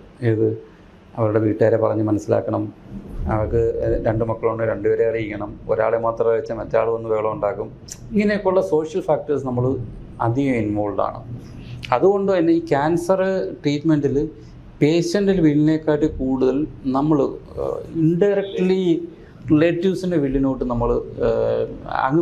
നമ്മളും അങ്ങ് ഷിഫ്റ്റഡായി പോകുന്നതാണ്. ശരിക്കും എന്ന് പറഞ്ഞാൽ എത്തിക്സിനെതിരെ എന്നല്ല, അത് നല്ലതല്ല. പേഷ്യന്റ് എല്ലായ്പ്പോഴും ഒരു ഡിസിഷൻ മേക്കിങ്ങിന് പറ്റുന്ന ഒരു മാനസികാവസ്ഥയിലായിരിക്കും. മാനസികാവസ്ഥയിലാണെന്നുണ്ടെങ്കിൽ ഇങ്ങനെ ചെയ്യണമെന്നാണ്. എപ്പോഴും ആയിരിക്കണമെന്നില്ല. ഒരുപക്ഷെ അൺകോൺഷ്യസ് ആയിരിക്കാം പേഷ്യൻ്റ്, ഒരുപക്ഷെ ആൾട്ടേർഡ് സെൻസറി ഉള്ള ഒരു പേഷ്യൻ്റ് ആയിരിക്കാം, അല്ലെന്നുണ്ടെങ്കിൽ അവർക്ക് ഒരു തീരുമാനം എടുക്കാൻ പറ്റാത്തൊരു സിറ്റുവേഷനുള്ളൊരു പേഷ്യൻ്റ് ആയിരിക്കാം. അങ്ങനെയുള്ളതൊക്കെ സ്ഥിതികൾ നമ്മൾ എൻകൗണ്ടർ ചെയ്യാറുണ്ട്. അവിടെയെല്ലാം നമ്മൾ ബൈസ്റ്റാൻഡേഴ്സിൻ്റെ ഇതിനാണ് നമ്മൾ പ്രാധാന്യം കൊടുക്കുന്നത്. നമ്മുടെ പ്രാധാന്യം കൂടുതൽ ഈവൻ ക്യാൻസർ അല്ലാത്ത സാഹചര്യക്ക് പോലും നമ്മൾ ബൈസ്റ്റാൻഡേഴ്സിന് വില്ലിങ്സിന് കൂടുതൽ. ഇപ്പോൾ നമ്മുടെ ഒരു കൺസെൻറ്റ് ഫോമിൽ തന്നെ പേഷ്യൻ്റ് ഒപ്പിടുന്നതിനെക്കാട്ടും കൂടുതൽ പലപ്പോഴും കണ്ടുവരുന്നൊരു സാധനമാണ് ഈ പേഷ്യന്റിനോട് എല്ലാം തുറന്ന് പറയാതിരിക്കുക എന്നൊരു. അത് നമ്മൾ കമ്പൽഡ് ആവുന്നതാണ്. നമ്മുടെ അടുത്ത് ഇപ്പോൾ ഒരു പേഷ്യനെ കൊണ്ടുവരും, ബൈസ്റ്റാൻഡർ കൊണ്ടുവരുമ്പോൾ നമ്മുടെ അടുത്ത് കണ്ണും കവളൊക്കെ കാണിച്ചിട്ട് പറയല്ലേ എന്ന് പറഞ്ഞ് കാണിച്ചിട്ട്, അപ്പം നമ്മൾ കമ്പൽഡാവും. ഇവരുടെ മുമ്പ് വെച്ചിട്ട് പേഷ്യൻ്റെ അടുത്ത് പറഞ്ഞു കഴിഞ്ഞാൽ തന്നെയും ഇവർ നമുക്ക് എതിരാവും. അപ്പോൾ അതിനകത്ത് ഞങ്ങൾക്ക് എടുക്കേണ്ടുന്ന ചില ഡിസിഷൻസ് ഉണ്ട്. പേഷ്യൻ്റെ അടുത്ത് കമ്മ്യൂണിക്കേറ്റ് ചെയ്യേണ്ടത്. ഇപ്പോൾ ഒരു പെർമനൻറ്റ് കൊളോസ്റ്റമി ആയിരിക്കും ഈ പേഷ്യൻ്റ് ഞാൻ ചെയ്യാൻ പോകുന്നതെന്നുണ്ടെങ്കിൽ അത് പറയാൻ ചെയ്യുന്നത് തെറ്റല്ലേ? അത് എത്തിക്കലി ശരിയല്ല. അപ്പോൾ അതിൻ്റെ ഒരു സാധ്യത പേഷ്യൻ്റ്, എന്നാൽ ഇവർ അതിന് എഗൻസ്റ്റും ആയിരിക്കും, ബൈസ്റ്റാൻഡേഴ്സ് എഗൻസ്റ്റും ആയിരിക്കും. ഈ 2 തോട്ട് പ്രോസസ്സിൻ്റെയും നടുക്ക് കിടന്ന് നമ്മളിങ്ങനെ ഉടലുകയായിരിക്കും. ഒരു ഘട്ടത്തിൽ എന്നെ സംബന്ധിച്ചിടത്തോളം കൂടുതൽ ഞാൻ പേഷ്യനെ ഇൻഫോം ചെയ്യും എന്നുള്ളതാണ്. പക്ഷേ അത് ഒരു വേഗ രീതിയിലായിരിക്കാം. ഒരുപക്ഷെ അത് പെർസെൻറ്റേജ് കുറഞ്ഞ്, ഇപ്പോൾ ഒരു 100% കൊളോസ്റ്റമി വേണം എന്നുള്ളത് നമ്മൾ 90% ആക്കും. പേഷ്യൻ്റെ വില്ലിങ്നെസ്സും ആ ഒരു അക്സെപ്റ്റ് ചെയ്യാനുള്ള ഒരു ഇതിന് വേണ്ടിയിട്ട്. അപ്പോൾ അതിനകത്തൊക്കെ ഈ സോഷ്യൽ ഫാക്ടേഴ്സ് ഭയങ്കര ഇമ്പോർട്ടൻ്റ് ആണ്. ഈ ബാക്കിയുള്ളവർ പറയുന്നത്, ഇവരെ കൊണ്ടുവരുന്നത്, ഇനി അത് കഴിഞ്ഞിട്ട് സ്വന്തം ബന്ധുക്കളല്ലാതെ ഇനി ചുറ്റുമുള്ള ബന്ധുക്കൾ വീണ്ടും വരും. ഇനി എന്തെങ്കിലും കോംപ്ലിക്കേഷൻ വരുമ്പോഴാണ് അതിന് ചുറ്റുമുള്ള ബന്ധുക്കൾ വരുന്നത്. ഇവരെല്ലാം കൺവിൻസ് ചെയ്യാന്ന് പറഞ്ഞ് ഭയങ്കര ഒരു പാടുള്ള പരിപാടിയാണ്.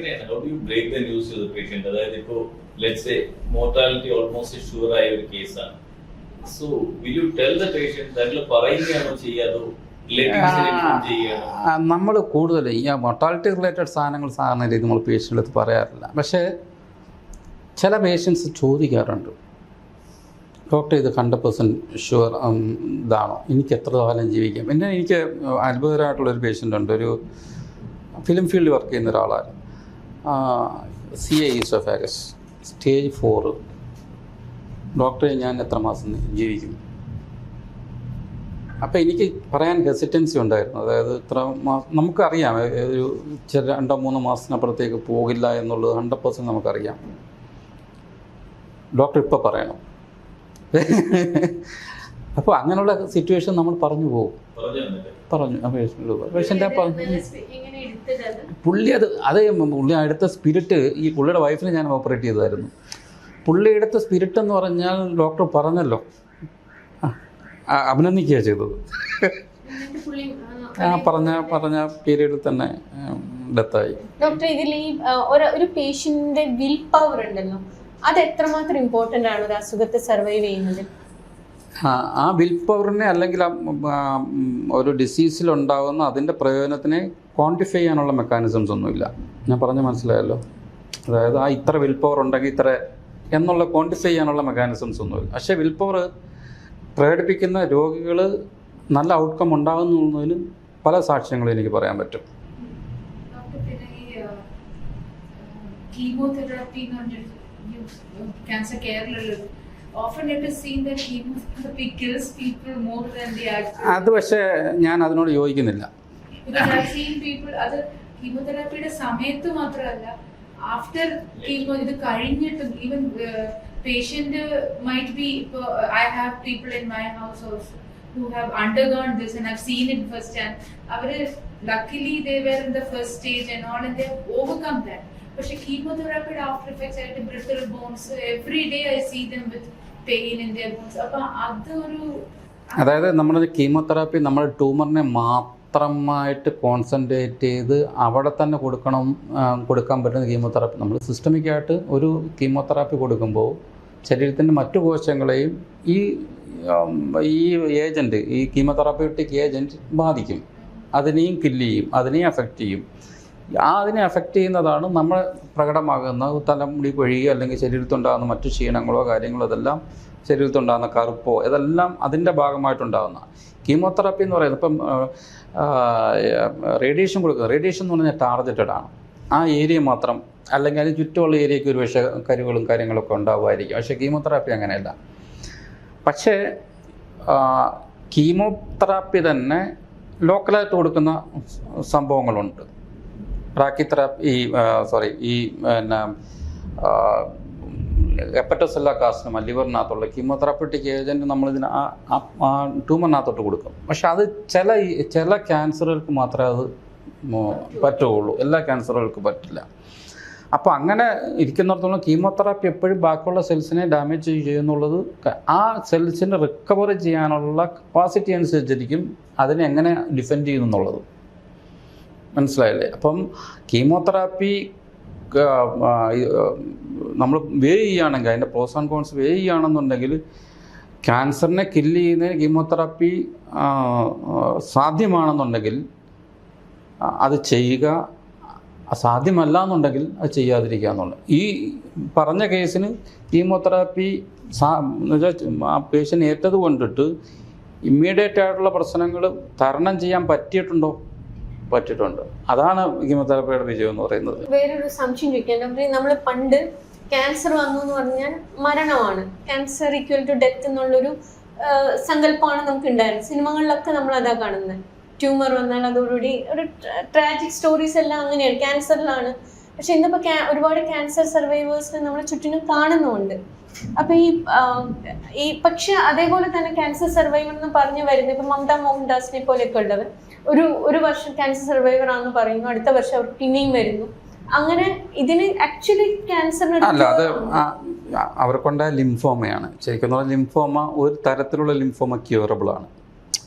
ക്യൂറബിൾ ആയിട്ടുള്ള ലിംഫോമകളുണ്ട്, നോട്ട് ക്യൂറബിൾ ആയിട്ടുള്ള ലിംഫോമയുണ്ട്. അപ്പം പൊതുവേ നമ്മൾ ക്യാൻസർ മൊത്തത്തിൽ നോക്കുക, അതിന് നമ്മളെ ക്യാൻസറിൻ്റെ ക്ലാസിഫൈ ചെയ്യുകയാണെന്നുണ്ടെങ്കിൽ പൊതുവേ അഡിനോകാർസിനോമാസ് എന്ന് പറയുന്ന സാധനമാണ് കൂടുതൽ നമ്മുടെ ഉദരാശയവുമായിട്ട് ബന്ധപ്പെട്ട് കൂടുതലുള്ളത്. അതുപോലെ തന്നെയാണ് ലിംഫോമ പോലുള്ള സംഭവങ്ങൾ. ലിംഫോമ എവിടെ വേണമെങ്കിലും ആവാം, നെഞ്ചിനകത്താകാം, വയറ്റിനകത്താകാം, അങ്ങനെ ഉണ്ടാകാം, കടലുകൾക്കാകാം.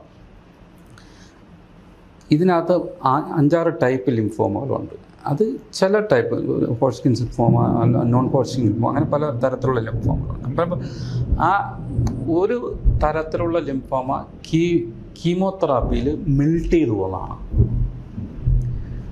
മെൽറ്റ് ചെയ്ത് ഇല്ലാതാവുന്നതാണ്.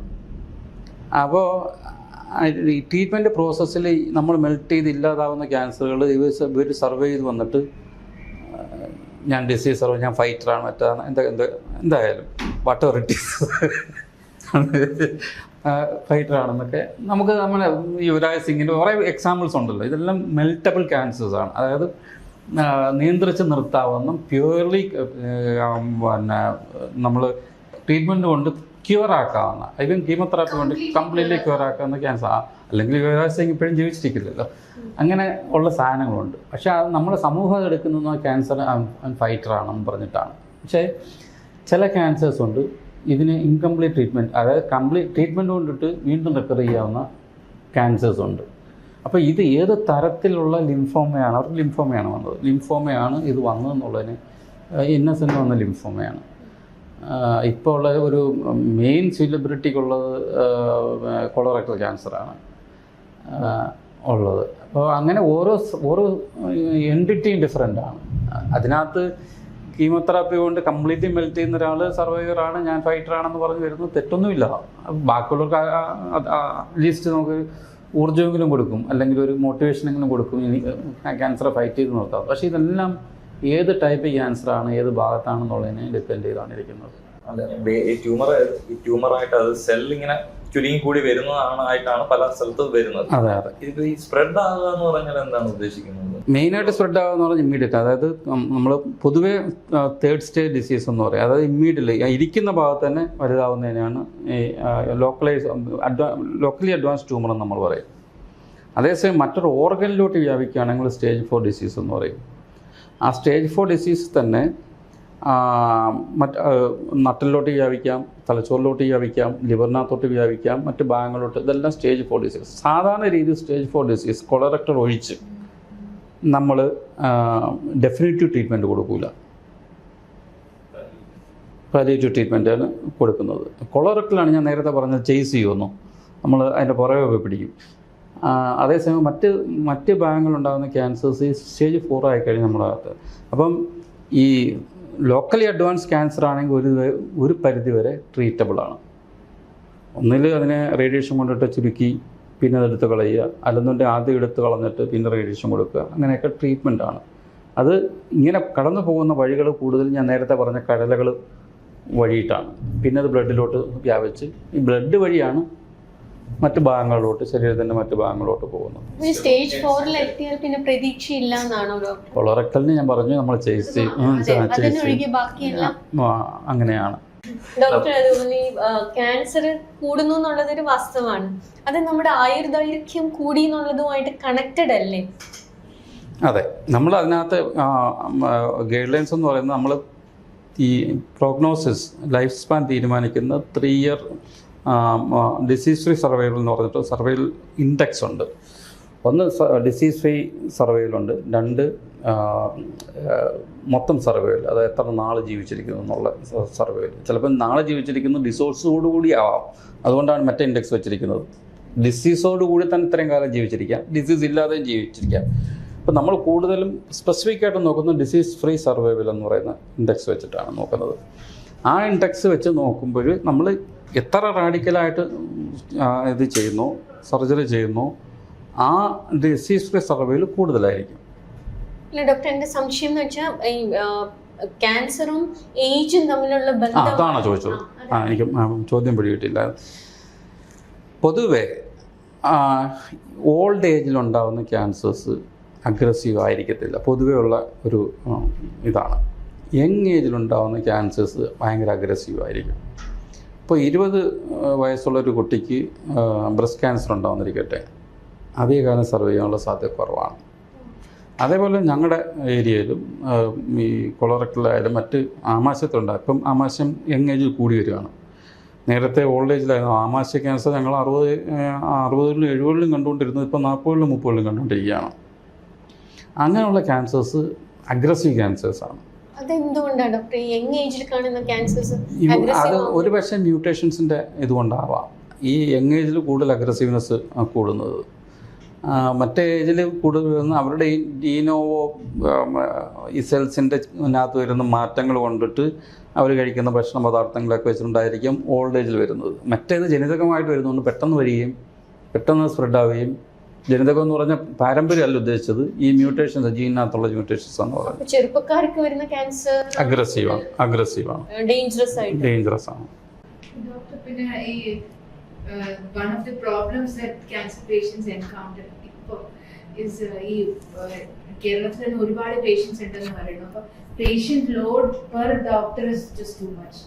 അപ്പോൾ അങ്ങനെ വരുമ്പോൾ പേഷ്യന്റുമായിട്ടുള്ള ഒരു communication, to actually talk to them or patient relatives ആയിട്ടുള്ള കമ്മ്യൂണിക്കേഷൻ, നോർമൽ സ്ക്രീനിങ്ങിന് വരുമ്പോൾ പോലും ഹാർഡ്ലി 5 minutes ആണ് കുറഞ്ഞു വരികയാണ്. പ്രത്യേകിച്ചും ഞങ്ങൾ കഴിഞ്ഞ ദിവസം അതിനെപ്പറ്റി ഒരു ചെറിയ ഡിസ്കഷൻ നടത്തിയിരുന്നു.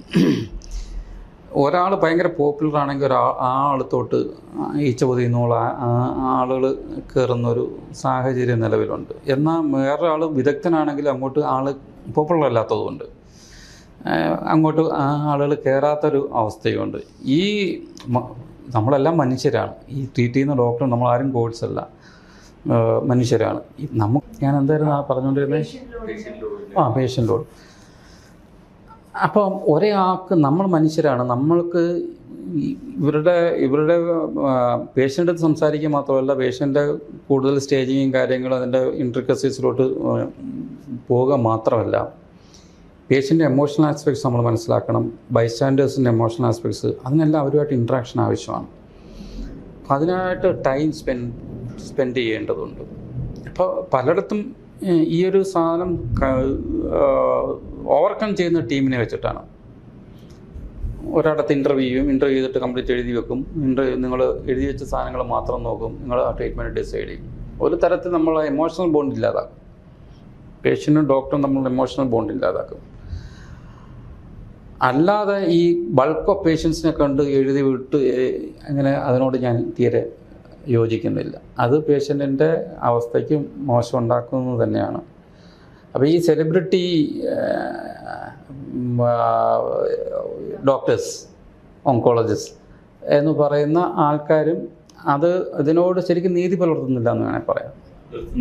എന്ന് വേണേൽ പറയാം. ഇമോഷണൽ ബോണ്ട് ഒരു തരത്തിൽ അവോയ്ഡ് ചെയ്യില്ല. ഇപ്പൊ താങ്കളുടെ മുന്നേ ഒരു പേഷ്യൻ്റ് ഉണ്ട്, താങ്കൾക്ക് ആ പേഷ്യന്റുമായിട്ട് ഓവർ എ പീരീഡ് ഒരു സൗഹൃദം ഡെവലപ്പ് ചെയ്യും. സ്വാഭാവികമായിട്ടും then it's not a doctor patient relation അല്ലേ, ഒരു more of a friend ആണ്. അത് പക്ഷേ നമ്മളെങ്ങനെ എടുക്കുന്നു, അവരെങ്ങനെ എടുക്കുന്നു എന്നുള്ളതനുസരിച്ചിരിക്കും. ഈ ചിലപ്പം നമുക്കൊരു പേഷ്യൻ്റ് ഡോക്ടർ റിലേഷൻഷിപ്പ് കൂടുമ്പം അവർ നമ്മുടെ നമ്പർ ചോദിക്കും, ഇടയ്ക്കിടയ്ക്ക് വിളിച്ചുകൊണ്ടിരിക്കും. അവർക്കറിയത്തില്ല നമ്മൾ മറ്റൊരു പേഷ്യൻ്റുമായിട്ട് എൻഗേജ്ഡ് ആണ്, അല്ലെങ്കിൽ മറ്റൊരു പേഷ്യൻ്റെ കാര്യത്തിൽ നമ്മൾ ഇൻവോൾവ് ആണെന്ന് വിചാരിക്കും. ഈ അടുത്തിടയ്ക്ക് എനിക്കൊരു പേഷ്യൻ്റ് ഉണ്ട്, ഭയങ്കര എമോഷണലി, ഷീസ് 80, ഭയങ്കര എമോഷണലി, നമ്മളെ കണ്ടു കഴിഞ്ഞാൽ ഉടനെ കരയുകയും പിടിക്കുകയും ചെയ്യുകയും ചെയ്യുമെന്ന് പറഞ്ഞാൽ ഈ അടുത്ത കാലത്ത് അവർക്ക് സ്ട്രോക്ക് വന്നിട്ട് മരിച്ചുപോയി. അപ്പം നമുക്കും ഭയങ്കര വിഷമമാണ്.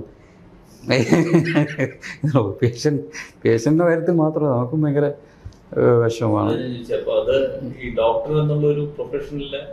അത് പാടില്ലാത്തതാണ്. പക്ഷേ അതില്ലാതെ നമുക്ക് ഇതെല്ലാം നമ്മുടെ സഹജീവികളല്ലേ, ഈ പ്ലാനറ്റ് ജീവിക്കുന്ന ആൾക്കാർ.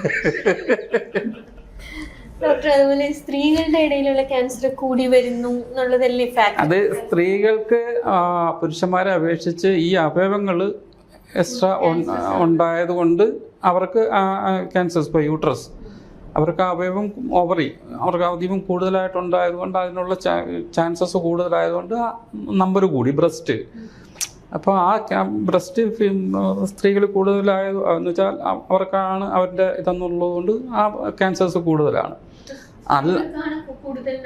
നമ്പേഴ്സ് കൂടുതൽ. പക്ഷേ ഞങ്ങളുടെ GI സർജറി നോക്കുമ്പോൾ ഇങ്ങനെയുള്ള സംഭവങ്ങളില്ല. അതായത് സെക്സ് വെച്ചിട്ട് മാറ്റി നിർത്താവുന്ന അവയവങ്ങളില്ല, മനസ്സിലായി. അതുകൊണ്ട് ഞങ്ങൾക്ക് പുരുഷന്മാരിലാണ് കൂടുതൽ. ഗ്യാസ്ട്രോഇന്റെസ്റ്റിനൽ ക്യാൻസർ നോക്കുമ്പോൾ പുരുഷന്മാരിലാണ് കൂടുതൽ. അതാ പറഞ്ഞത്. അതിൽ ജെൻഡർ വരാനുള്ള കാരണം എന്തായിരിക്കും? അത് കൂടുതലും ഫുഡ് ഹാബിറ്റ്സ് ഒക്കെ ആവാം. ഫുഡ് ഹാബിറ്റ്സ്, ടോക്സിക് എൻവയോൺമെന്റിനുള്ള എക്സ്പോഷർ കൂടുതൽ ആയിരിക്കും കൂടുതൽ. എൻ്റെ റീജിയനല്ല. അവർ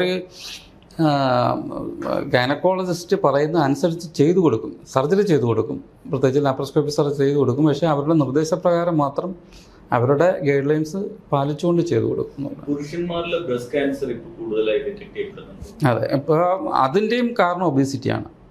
ഒബേസിറ്റി ആണ് ഗൈനക്കോമാസ്റ്റി എന്ന് പറയുന്ന സംഭവം. ഗൈനക്കോമാസ്റ്റി ഉള്ളവർക്കാണ് കൂടുതലും ബ്രസ്റ്റ് ക്യാൻസർ വരുന്നത്. അപ്പോൾ അത് ഈ ഒബേസിറ്റി ആയിട്ട് റിലേറ്റഡ് ആണ് കൂടുതലും ഈ ബ്രസ്റ്റ് ക്യാൻസേഴ്സ് ഇൻ മെയിൽസ് കൂടുതൽ വരുന്നത്. പക്ഷേ കഴിഞ്ഞ കാലങ്ങൾ വെച്ച് നോക്കുമ്പോൾ ഇപ്പോഴും കൂടുതലാണ്. ഈ ഒരുപാട് ഗ്യാസ്ട്രോ റിലേറ്റഡ് ക്യാൻസർ പേഷ്യൻസിനെ ട്രീറ്റ് ചെയ്യുന്ന ഒരാളെന്നുള്ള നിലയിൽ ചോദിക്കുകയാണ്, നമ്മൾ ഒഴിവാക്കണം എന്ന് തീർത്ത് പറയുന്ന ഒരു കുറച്ച് ഭക്ഷണ സാധനങ്ങൾ എന്താ ഡോക്ടർ പറയാം? തീർത്തും ഒഴിവാക്കണം എന്ന് പറഞ്ഞാൽ ഞാൻ നേരത്തെ പറഞ്ഞ കണക്കുള്ള മീറ്റൊന്നും കഴിക്കുന്നതിന് യാതൊരു പ്രശ്നവുമില്ല. അത് കഴിക്കേണ്ട വിധത്തിൽ കഴിക്കുക എന്നുള്ളതാണ്. അധികമായിട്ട് സ്മോക്ക് ചെയ്യാതെ, അധികമായിട്ട് സാൾട്ടഡ് ആക്കാതെ, അധികമായിട്ട് പ്രിസർവേറ്റീവ്സ് കയറ്റാതെ, സാധാരണ രീതിയിൽ കുക്ക് ചെയ്ത് കഴിക്കുന്നതിന് പ്രശ്നങ്ങളൊന്നുമില്ല. മൈദ പൂർണ്ണമായി ഒഴിവാക്കണം. കഴിയുന്നതാണ് നല്ലത്. പക്ഷേ ഒക്കേഷണൽ നമ്മൾ മാസത്തിലോ അല്ലെങ്കിൽ ഒരു വർഷത്തിലോ 1-2 പ്രാവശ്യം കഴിക്കുന്നതൊന്നും നമ്മുടെ ടേസ്റ്റിനെ, നമ്മുടെ കൊതിയെ ഒന്നും ഇത് പിടിച്ചു നിർത്താൻ പറ്റത്തില്ലല്ലോ. ഓയിൽ എല്ലാരും പറയും കോക്കനട്ട് ഓയിൽ, ഇപ്പൊ ചിലര് പറയും കോക്കനട്ട് ഓയിൽ ഇസ് ഗുഡ്, ചിലര് ഈ ഫൈറ്റ് തേങ്ങ ഉണ്ടായ കാലം തൊട്ട് ഡോക്ടർ ആൽക്കഹോൾ ഒഴിവാക്കിയത് ഒരു സ്റ്റാറ്റ്യൂട്ടറി വാർണിംഗ് വേണമെന്ന് ഇപ്പൊ ഡോക്ടേഴ്സ് എല്ലാം പറയുന്നുണ്ട്. ആൽക്കഹോൾ കോസസ് ക്യാൻസർ എന്നുണ്ട്. അത് എന്താണ്, ആൽക്കഹോളിന്റെ എഫക്ട് എന്താണ്? ആൾക്കാരുടെ ഒരു മെയിനായി ഡയറക്റ്റ് എഫക്റ്റ് ഉണ്ടാക്കുന്ന 2-3 ഓർഗൻസ് ഉണ്ട്. ഒന്ന് ലിവർ സിറോസിസ് ഉണ്ടായ സിറോസിസ് ആണല്ലോ ഹെപ്പറ്റോസെല്ലുലാർ കാർസിനോമയൊക്കെ ഉണ്ടാകുന്നത്.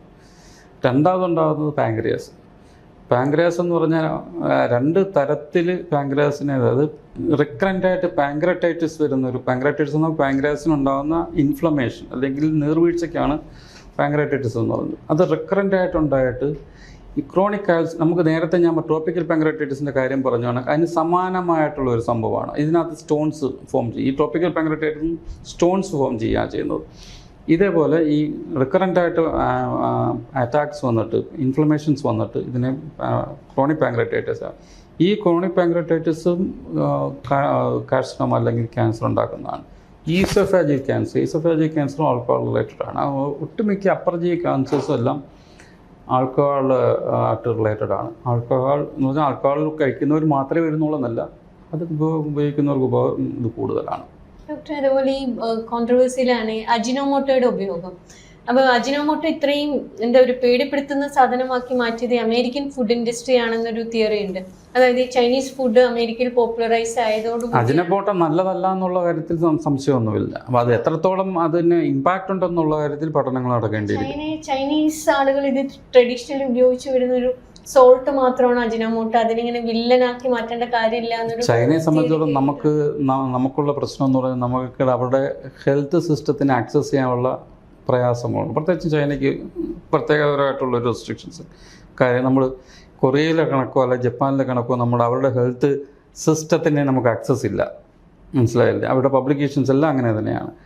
അതുകൊണ്ട് നമുക്ക് ആ ഒരു കാര്യത്തിൽ അവർക്ക് ദോഷം ചെയ്യുന്നുണ്ടോ ഇല്ലയോ എന്നുള്ള കാര്യത്തിൽ നമുക്ക് സംശയങ്ങളുണ്ട്. അതായത് നമുക്ക് ആക്സസ് ഇല്ലാത്തടത്തോളം കാര്യം നമുക്ക് കമൻറ്റ് ചെയ്യാൻ പറ്റില്ല.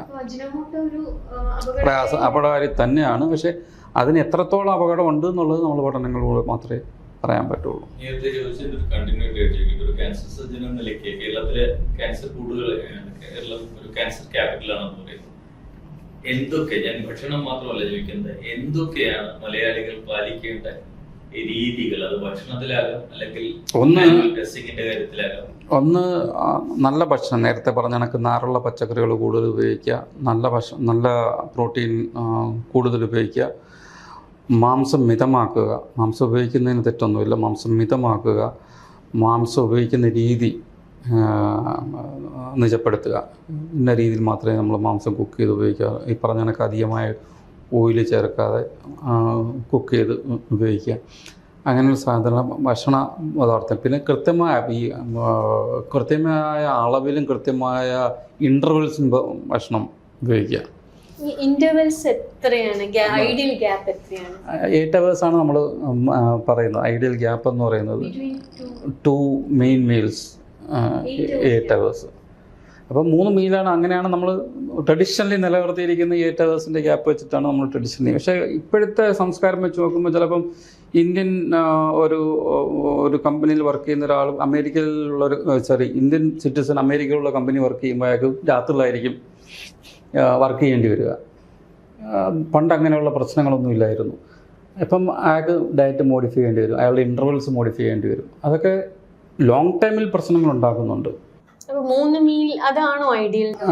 അത് തന്നെയാണ് ഐഡിയൽ. പക്ഷേ ഇൻ ബിറ്റ്വീൻ നമുക്ക് ഈ നമ്മുടെ സ്റ്റൊമക്കിനകത്ത് ആസിഡ് ഭക്ഷണത്തെ ദഹിപ്പിക്കാൻ വേണ്ടിയിട്ടുണ്ടാകുന്നു. ഹൈഡ്രോക്ലോറിക് ആസിഡ്, നമുക്ക് പണ്ട് കെമിസ്ട്രിയിൽ പഠിച്ചിട്ടുള്ള ഹൈഡ്രോക്ലോറിക് ആസിഡ് തന്നെയാണ് ഇവിടെ ഉണ്ടാകുന്നത്. ഈ ഹൈഡ്രോക്ലോറിക് ആസിഡ് നമ്മൾ ഈ ഇൻ്റർവെല്ലിൽ കൂടുമ്പോൾ അതിൻ്റെ സ്രാവം കൂടും. അത് തന്നെ ആമാശയത്തിനകത്ത് ഡാമേജ് ഉണ്ടാക്കും, അതിൻ്റെ മ്യൂക്കോസിലെല്ലാം ഡാമേജ് ഉണ്ടാക്കും. ഇനി എച്ച് പൈലോറി എന്ന് പറയുന്ന അണുക്കളുണ്ട് നമ്മൾ ഒരുപക്ഷെ കേട്ടിട്ടുണ്ട് ബാക്ടീരിയകളാണ്. ഈ ബാക്ടീരിയകൾ അതിൻ്റെ വാസസ്ഥലം എന്ന് പറയുന്ന ആമാശയത്തിനകത്താണ്.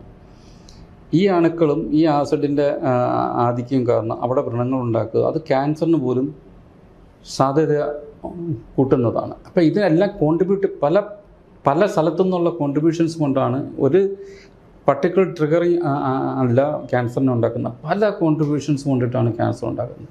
അത് ഈ എൻവയോൺമെൻറ്റൽ പൊല്യൂഷൻ ഇപ്പോൾ ആധിക്യം കൂടിയത് കാരണം, ഇപ്പോൾ മോട്ടോർ വാഹനങ്ങളുടെ ഇതെല്ലാം കാർസിനോജനിക്കാണ്. മോട്ടോർ വാഹനങ്ങളുടെ പുകയാകട്ടെ, ഈ കരിമണൽ എന്ന് പറയുന്ന സാധനത്തിൻ്റെ റേഡിയേഷൻ ആവട്ടെ, ഇതെല്ലാം നമ്മൾ കൂടുതൽ എക്സ്പോസ്ഡ് ആവുകയാണ് ചെയ്യുന്നത്. അതുകൊണ്ടിട്ട് കാർസിനോമ കൂടി വരുന്നു എന്ന് പറയാം. അപ്പോൾ നമ്മൾ ക്യാൻസർ വരുന്നു എന്ന് പറഞ്ഞ് വീട്ടിൽ കയറി ഇരിക്കുക എന്നുള്ളത് ഒരിക്കലും പറ്റത്തില്ലല്ലോ. വീട്ടിനകത്തിരുന്ന് എനിക്ക് ക്യാൻസർ വരുമെന്ന് പറഞ്ഞ് പറ്റത്തില്ല. അത് നമുക്ക് ലൈഫ് സ്റ്റൈൽ നമ്മൾ ഒരുപക്ഷെ ഗവൺമെൻറ് തലത്തിൽ അതിനുള്ള മാർഗ്ഗനിർദ്ദേശങ്ങളും കാര്യങ്ങളൊക്കെ ഉണ്ടാവണം. അപ്പോൾ പുക കുറയ്ക്കാനുള്ളത്, അല്ലെങ്കിൽ എൻവയോൺമെൻറ്റിനകത്ത് ഇത് എക്സ്പോഷർ കുറയ്ക്കാൻ വേണ്ടിയിട്ടുള്ളത് സാധനങ്ങളൊക്കെ അവരുടെ തലത്തിലുണ്ടാവേണ്ട കാര്യങ്ങളാണ്. അതെ, അത് പറയാൻ വരുമ്പോഴത്തേക്കാണ് ഡിബേറ്റ് ചെയ്തു പോയത്. അപ്പോൾ നമ്മൾ രണ്ടാമത്തെ ലൈഫ് സ്റ്റൈൽ എന്ന് പറഞ്ഞാൽ എക്സസൈസ് ചെയ്യുക. നമ്മുടെ ബോഡി വെയ്റ്റ് കൃത്യമായും നമുക്ക് പറഞ്ഞിട്ടുള്ള BMIക്കകത്ത് മെയിൻറ്റെയിൻ ചെയ്യുകയാണെന്നുണ്ടെങ്കിൽ ഒരു പരിധി ഒബീസിറ്റി റിലേറ്റഡുള്ള ക്യാൻസേഴ്സ് നിയന്ത്രിക്കാൻ പറ്റും.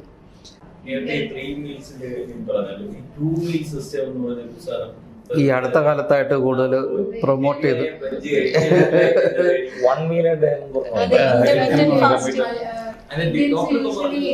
ബ്രേക്ക്ഫാസ്റ്റിന് ഒരു കൺസെപ്റ്റ് ഇല്ലായിരുന്നു.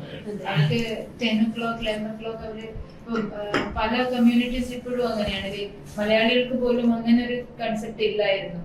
ഈ വെസ്റ്റേണേഴ്സ് കൊണ്ടുവന്നൊരു സിസ്റ്റം വന്നപ്പോഴാണ് നമ്മൾ ബ്രേക്ക്ഫാസ്റ്റ് കഴിച്ചു തുടങ്ങിയതെന്നൊരു തിയറി ഉണ്ട്. രാവിലെ ഓഫീസിൽ പോകണം, അതുകൊണ്ട് രാവിലെ 8:30 ആകുമ്പോൾ കഴിക്കാം. പണ്ട് അങ്ങനെ ആയിരുന്നില്ല എന്നുള്ളതാണ് പറയുന്നത്. എൻ്റെ കൺസെപ്റ്റ് ഡിഫറെൻ്റ്. അതായത് ബ്രേക്ക്ഫാസ്റ്റ് കഴിക്കുന്ന രീതി നമ്മളുടെ ഏകദേശം രീതി നല്ലതാണ്. അതായത് നല്ലതെന്ന് പറഞ്ഞാൽ നമ്മൾ കൂടുതലും പ്രോട്ടീനേറ്റഡ് ഐറ്റംസാണ് കൂടുതലും ബ്രേക്ക്ഫാസ്റ്റിന് വേണ്ടി. ഇപ്പോൾ ദോശ, ഉഴുന്നാണ് അതിനകത്ത് കൂടുതൽ, ഇഡ്ഡലി, ഉഴുന്നാണ് അതിനകത്ത് കൂടുതൽ. ഇതിനെക്കാട്ടി കൂടുതൽ നമ്മൾ കോൺസെൻട്രേറ്റ് ചെയ്യുന്ന ഉഴുന്നിനകത്താണ്. അപ്പോൾ ആ സാധനങ്ങളൊക്കെ നല്ലതാണെന്നുള്ളൊരു ഇതാണ്. തന്നെയല്ല, ഈ രാത്രി ഫുഡ് കഴിച്ച് പിന്നെ ഉച്ചവരെ ഫുഡിന് കാത്തിരിക്കുമ്പോഴത്തേക്ക് ഞാൻ നേരത്തെ പറഞ്ഞ ആസിഡുകളും കാര്യങ്ങളും ഇതെല്ലാം ഇതിനകത്ത് പ്രവർത്തിച്ചു തുടങ്ങും. അതുകൊണ്ട് ഈ ബ്രേക്ക്ഫാസ്റ്റ് സ്കിപ്പ് ചെയ്യുന്നത് നല്ല പ്രവണതയല്ല. ഹൈഡ്രോക്ലോറിക് ആസിഡിന്റെ കാര്യം അല്ലാതെ പറയുന്നത് ഈ നമ്മളെ വെയിറ്റ് ലോസിന് ഏറ്റവും ബെസ്റ്റ് ലാസ്റ്റ് മീലും ഫസ്റ്റ് മീലും തമ്മിലുള്ള ഗ്യാപ്പ്. വെയിറ്റ് കൂടാതെ നോക്കുകയാണല്ലോ ആദ്യം വേണ്ടത്. വെയിറ്റ് കൂടിയിട്ടല്ലേ ഈ സംഭവം പറയുന്നത്. അപ്പോൾ കൂടാതെ നോക്കുക എന്നുള്ളത് അതേ. ഈവൻ വെയിറ്റ് പോലും നമ്മുടെ പ്ലേറ്റിനകത്ത് എന്ത് വേണമെന്ന് തീരുമാനിച്ചു കഴിഞ്ഞാൽ, അതിപ്പം പ്രഭാത ഭക്ഷണമാവട്ടെ, ഉച്ചയ്ക്ക് എടുക്കുന്ന ഭക്ഷണമാവട്ടെ, വൈകിട്ട് എടുക്കുന്ന ഭക്ഷണമാവട്ടെ, നമ്മൾ ഏതാണ് എന്ന് തീരുമാനിച്ചു കഴിഞ്ഞാൽ നമുക്കതിനെ ലിമിറ്റ് ചെയ്യാവുന്നതേ ഉള്ളൂ. നമുക്ക് എടുക്കുന്ന ഐറ്റംസ് ഇന്നതൊക്കെ ആയിരിക്കണമെന്ന് നമ്മൾ ഇതാക്കുക. ഞാൻ കഴിഞ്ഞ കുറേ വർഷങ്ങളായിട്ട് റൈസ് ഉപയോഗിക്കാറെന്ന് പറഞ്ഞാൽ ജസ്റ്റ് ടേസ്റ്റിന് വേണ്ടി മാത്രമേ ഉപയോഗിക്കാറുള്ളൂ. റൈസ് ഉപയോഗിക്കാറില്ല. നമ്മൾ കൂടുതലും സൈഡ് ഡിഷസാണ് കൂടുതൽ സാറ്റിസ്ഫൈ ചെയ്യാൻ വേണ്ടിയിട്ട് ഉപയോഗിക്കുന്നത്. അപ്പോൾ അങ്ങനെ ഒരു ഭക്ഷണ ശീലമാക്കി കൊണ്ടുവന്നു കഴിഞ്ഞാൽ കുറച്ചൊക്കെ അതായത് നമ്മൾ ഒബീസിറ്റി വന്നതിന് ശേഷം നമ്മൾ ഈ പറഞ്ഞ സ്കിപ്പ്ഡ് മീൽസും മറ്റേ ഇതൊക്കെ ചെയ്യാതെ വരാതെ നോക്കുക എന്നുള്ളതാണ് എൻ്റെ പക്ഷം. ഡോക്ടർ, ഈ അരി നമ്മളെപ്പോഴും വില്ലനാക്കി മാറ്റാറുണ്ട് നമ്മുടെ ഡിസ്കഷൻസിലൊക്കെ. അപ്പൊ അതിനെതിരെ ഒരു കൗണ്ടർ ആർഗ്യുമെന്റ് എന്ന് പറയുന്നത് 3 നേരവും ചോറുണ്ട് നടന്നിരുന്ന കാലത്ത് ഇത്ര അസുഖങ്ങളില്ല. ഇപ്പൊ നിങ്ങൾ അന്ന് ജനം അധ്വാനിക്കുമായിരുന്നു. അന്ന് ഈ ദോശ ഉണ്ടാക്കാനല്ല അപ്പം ഉണ്ടാക്കാനോ നമ്മൾ ആട്ടിയാണ് ആട്ടിയാണ് ചെയ്തുകൊണ്ടിരുന്നത്. ഇപ്പം നമ്മൾ ആരെങ്കിലും കണ്ടിട്ടുണ്ടോ ഈ കാലഘട്ടത്തിൽ ആട്ടി ചെയ്യുന്നത്? അപ്പം ഈ ആട്ടുന്നതിന് നമുക്കൊരു ഇതുണ്ടല്ലോ, ഒരു എക്സസൈസും കാര്യങ്ങളൊക്കെ ഉണ്ടല്ലോ. അതും ഇതൂടെ ഒരുമിച്ച് പോകുമായിരുന്നു അന്ന്. ഇന്നിപ്പം നമ്മൾ സ്വിച്ച് ഇടുമ്പം കറങ്ങും, ആ സാധനം ചെയ്യുകയും ഇത് കഴിച്ചുകൊണ്ടിരിക്കുകയും ചെയ്യുമ്പോഴുള്ള വ്യത്യാസമുണ്ട്. സംശയമില്ലാത്ത കാര്യം അതാണ് ഏറ്റവും മെയിൻ. നമ്മൾ കഴിക്കുന്നതിനെക്കാട്ടി കൂടുതൽ അധ്വാനം കുറഞ്ഞു എന്നുള്ളതാണ്. നമ്മൾ ഏതെങ്കിലും ഒരു വണ്ടി എടുത്ത് പോകുമ്പോൾ ഒരു കടയുടെ മുമ്പിൽ നിർത്താനല്ലേ നമ്മൾ നോക്കുകയുള്ളൂ. നമ്മൾ ഇച്ചിരി ദൂരെ പോയിട്ട് നടന്നു കളയാൻ നമ്മുടെ ശീലത്തിനകത്ത് വ്യത്യാസം വന്നതുകൊണ്ടല്ലേ അത്. അപ്പോൾ ഭക്ഷണ രീതിയിലും വ്യത്യാസം വരണം വേണം. അതെ അതെ. പൊറോട്ടയും ബീഫും പറഞ്ഞ പോലെ നമുക്ക് എടുത്ത് പറയാവുന്ന അവോയ്ഡ് ചെയ്യേണ്ട ഏതെങ്കിലും ഒരു ഭക്ഷണ പദാർത്ഥം ഉണ്ടോ?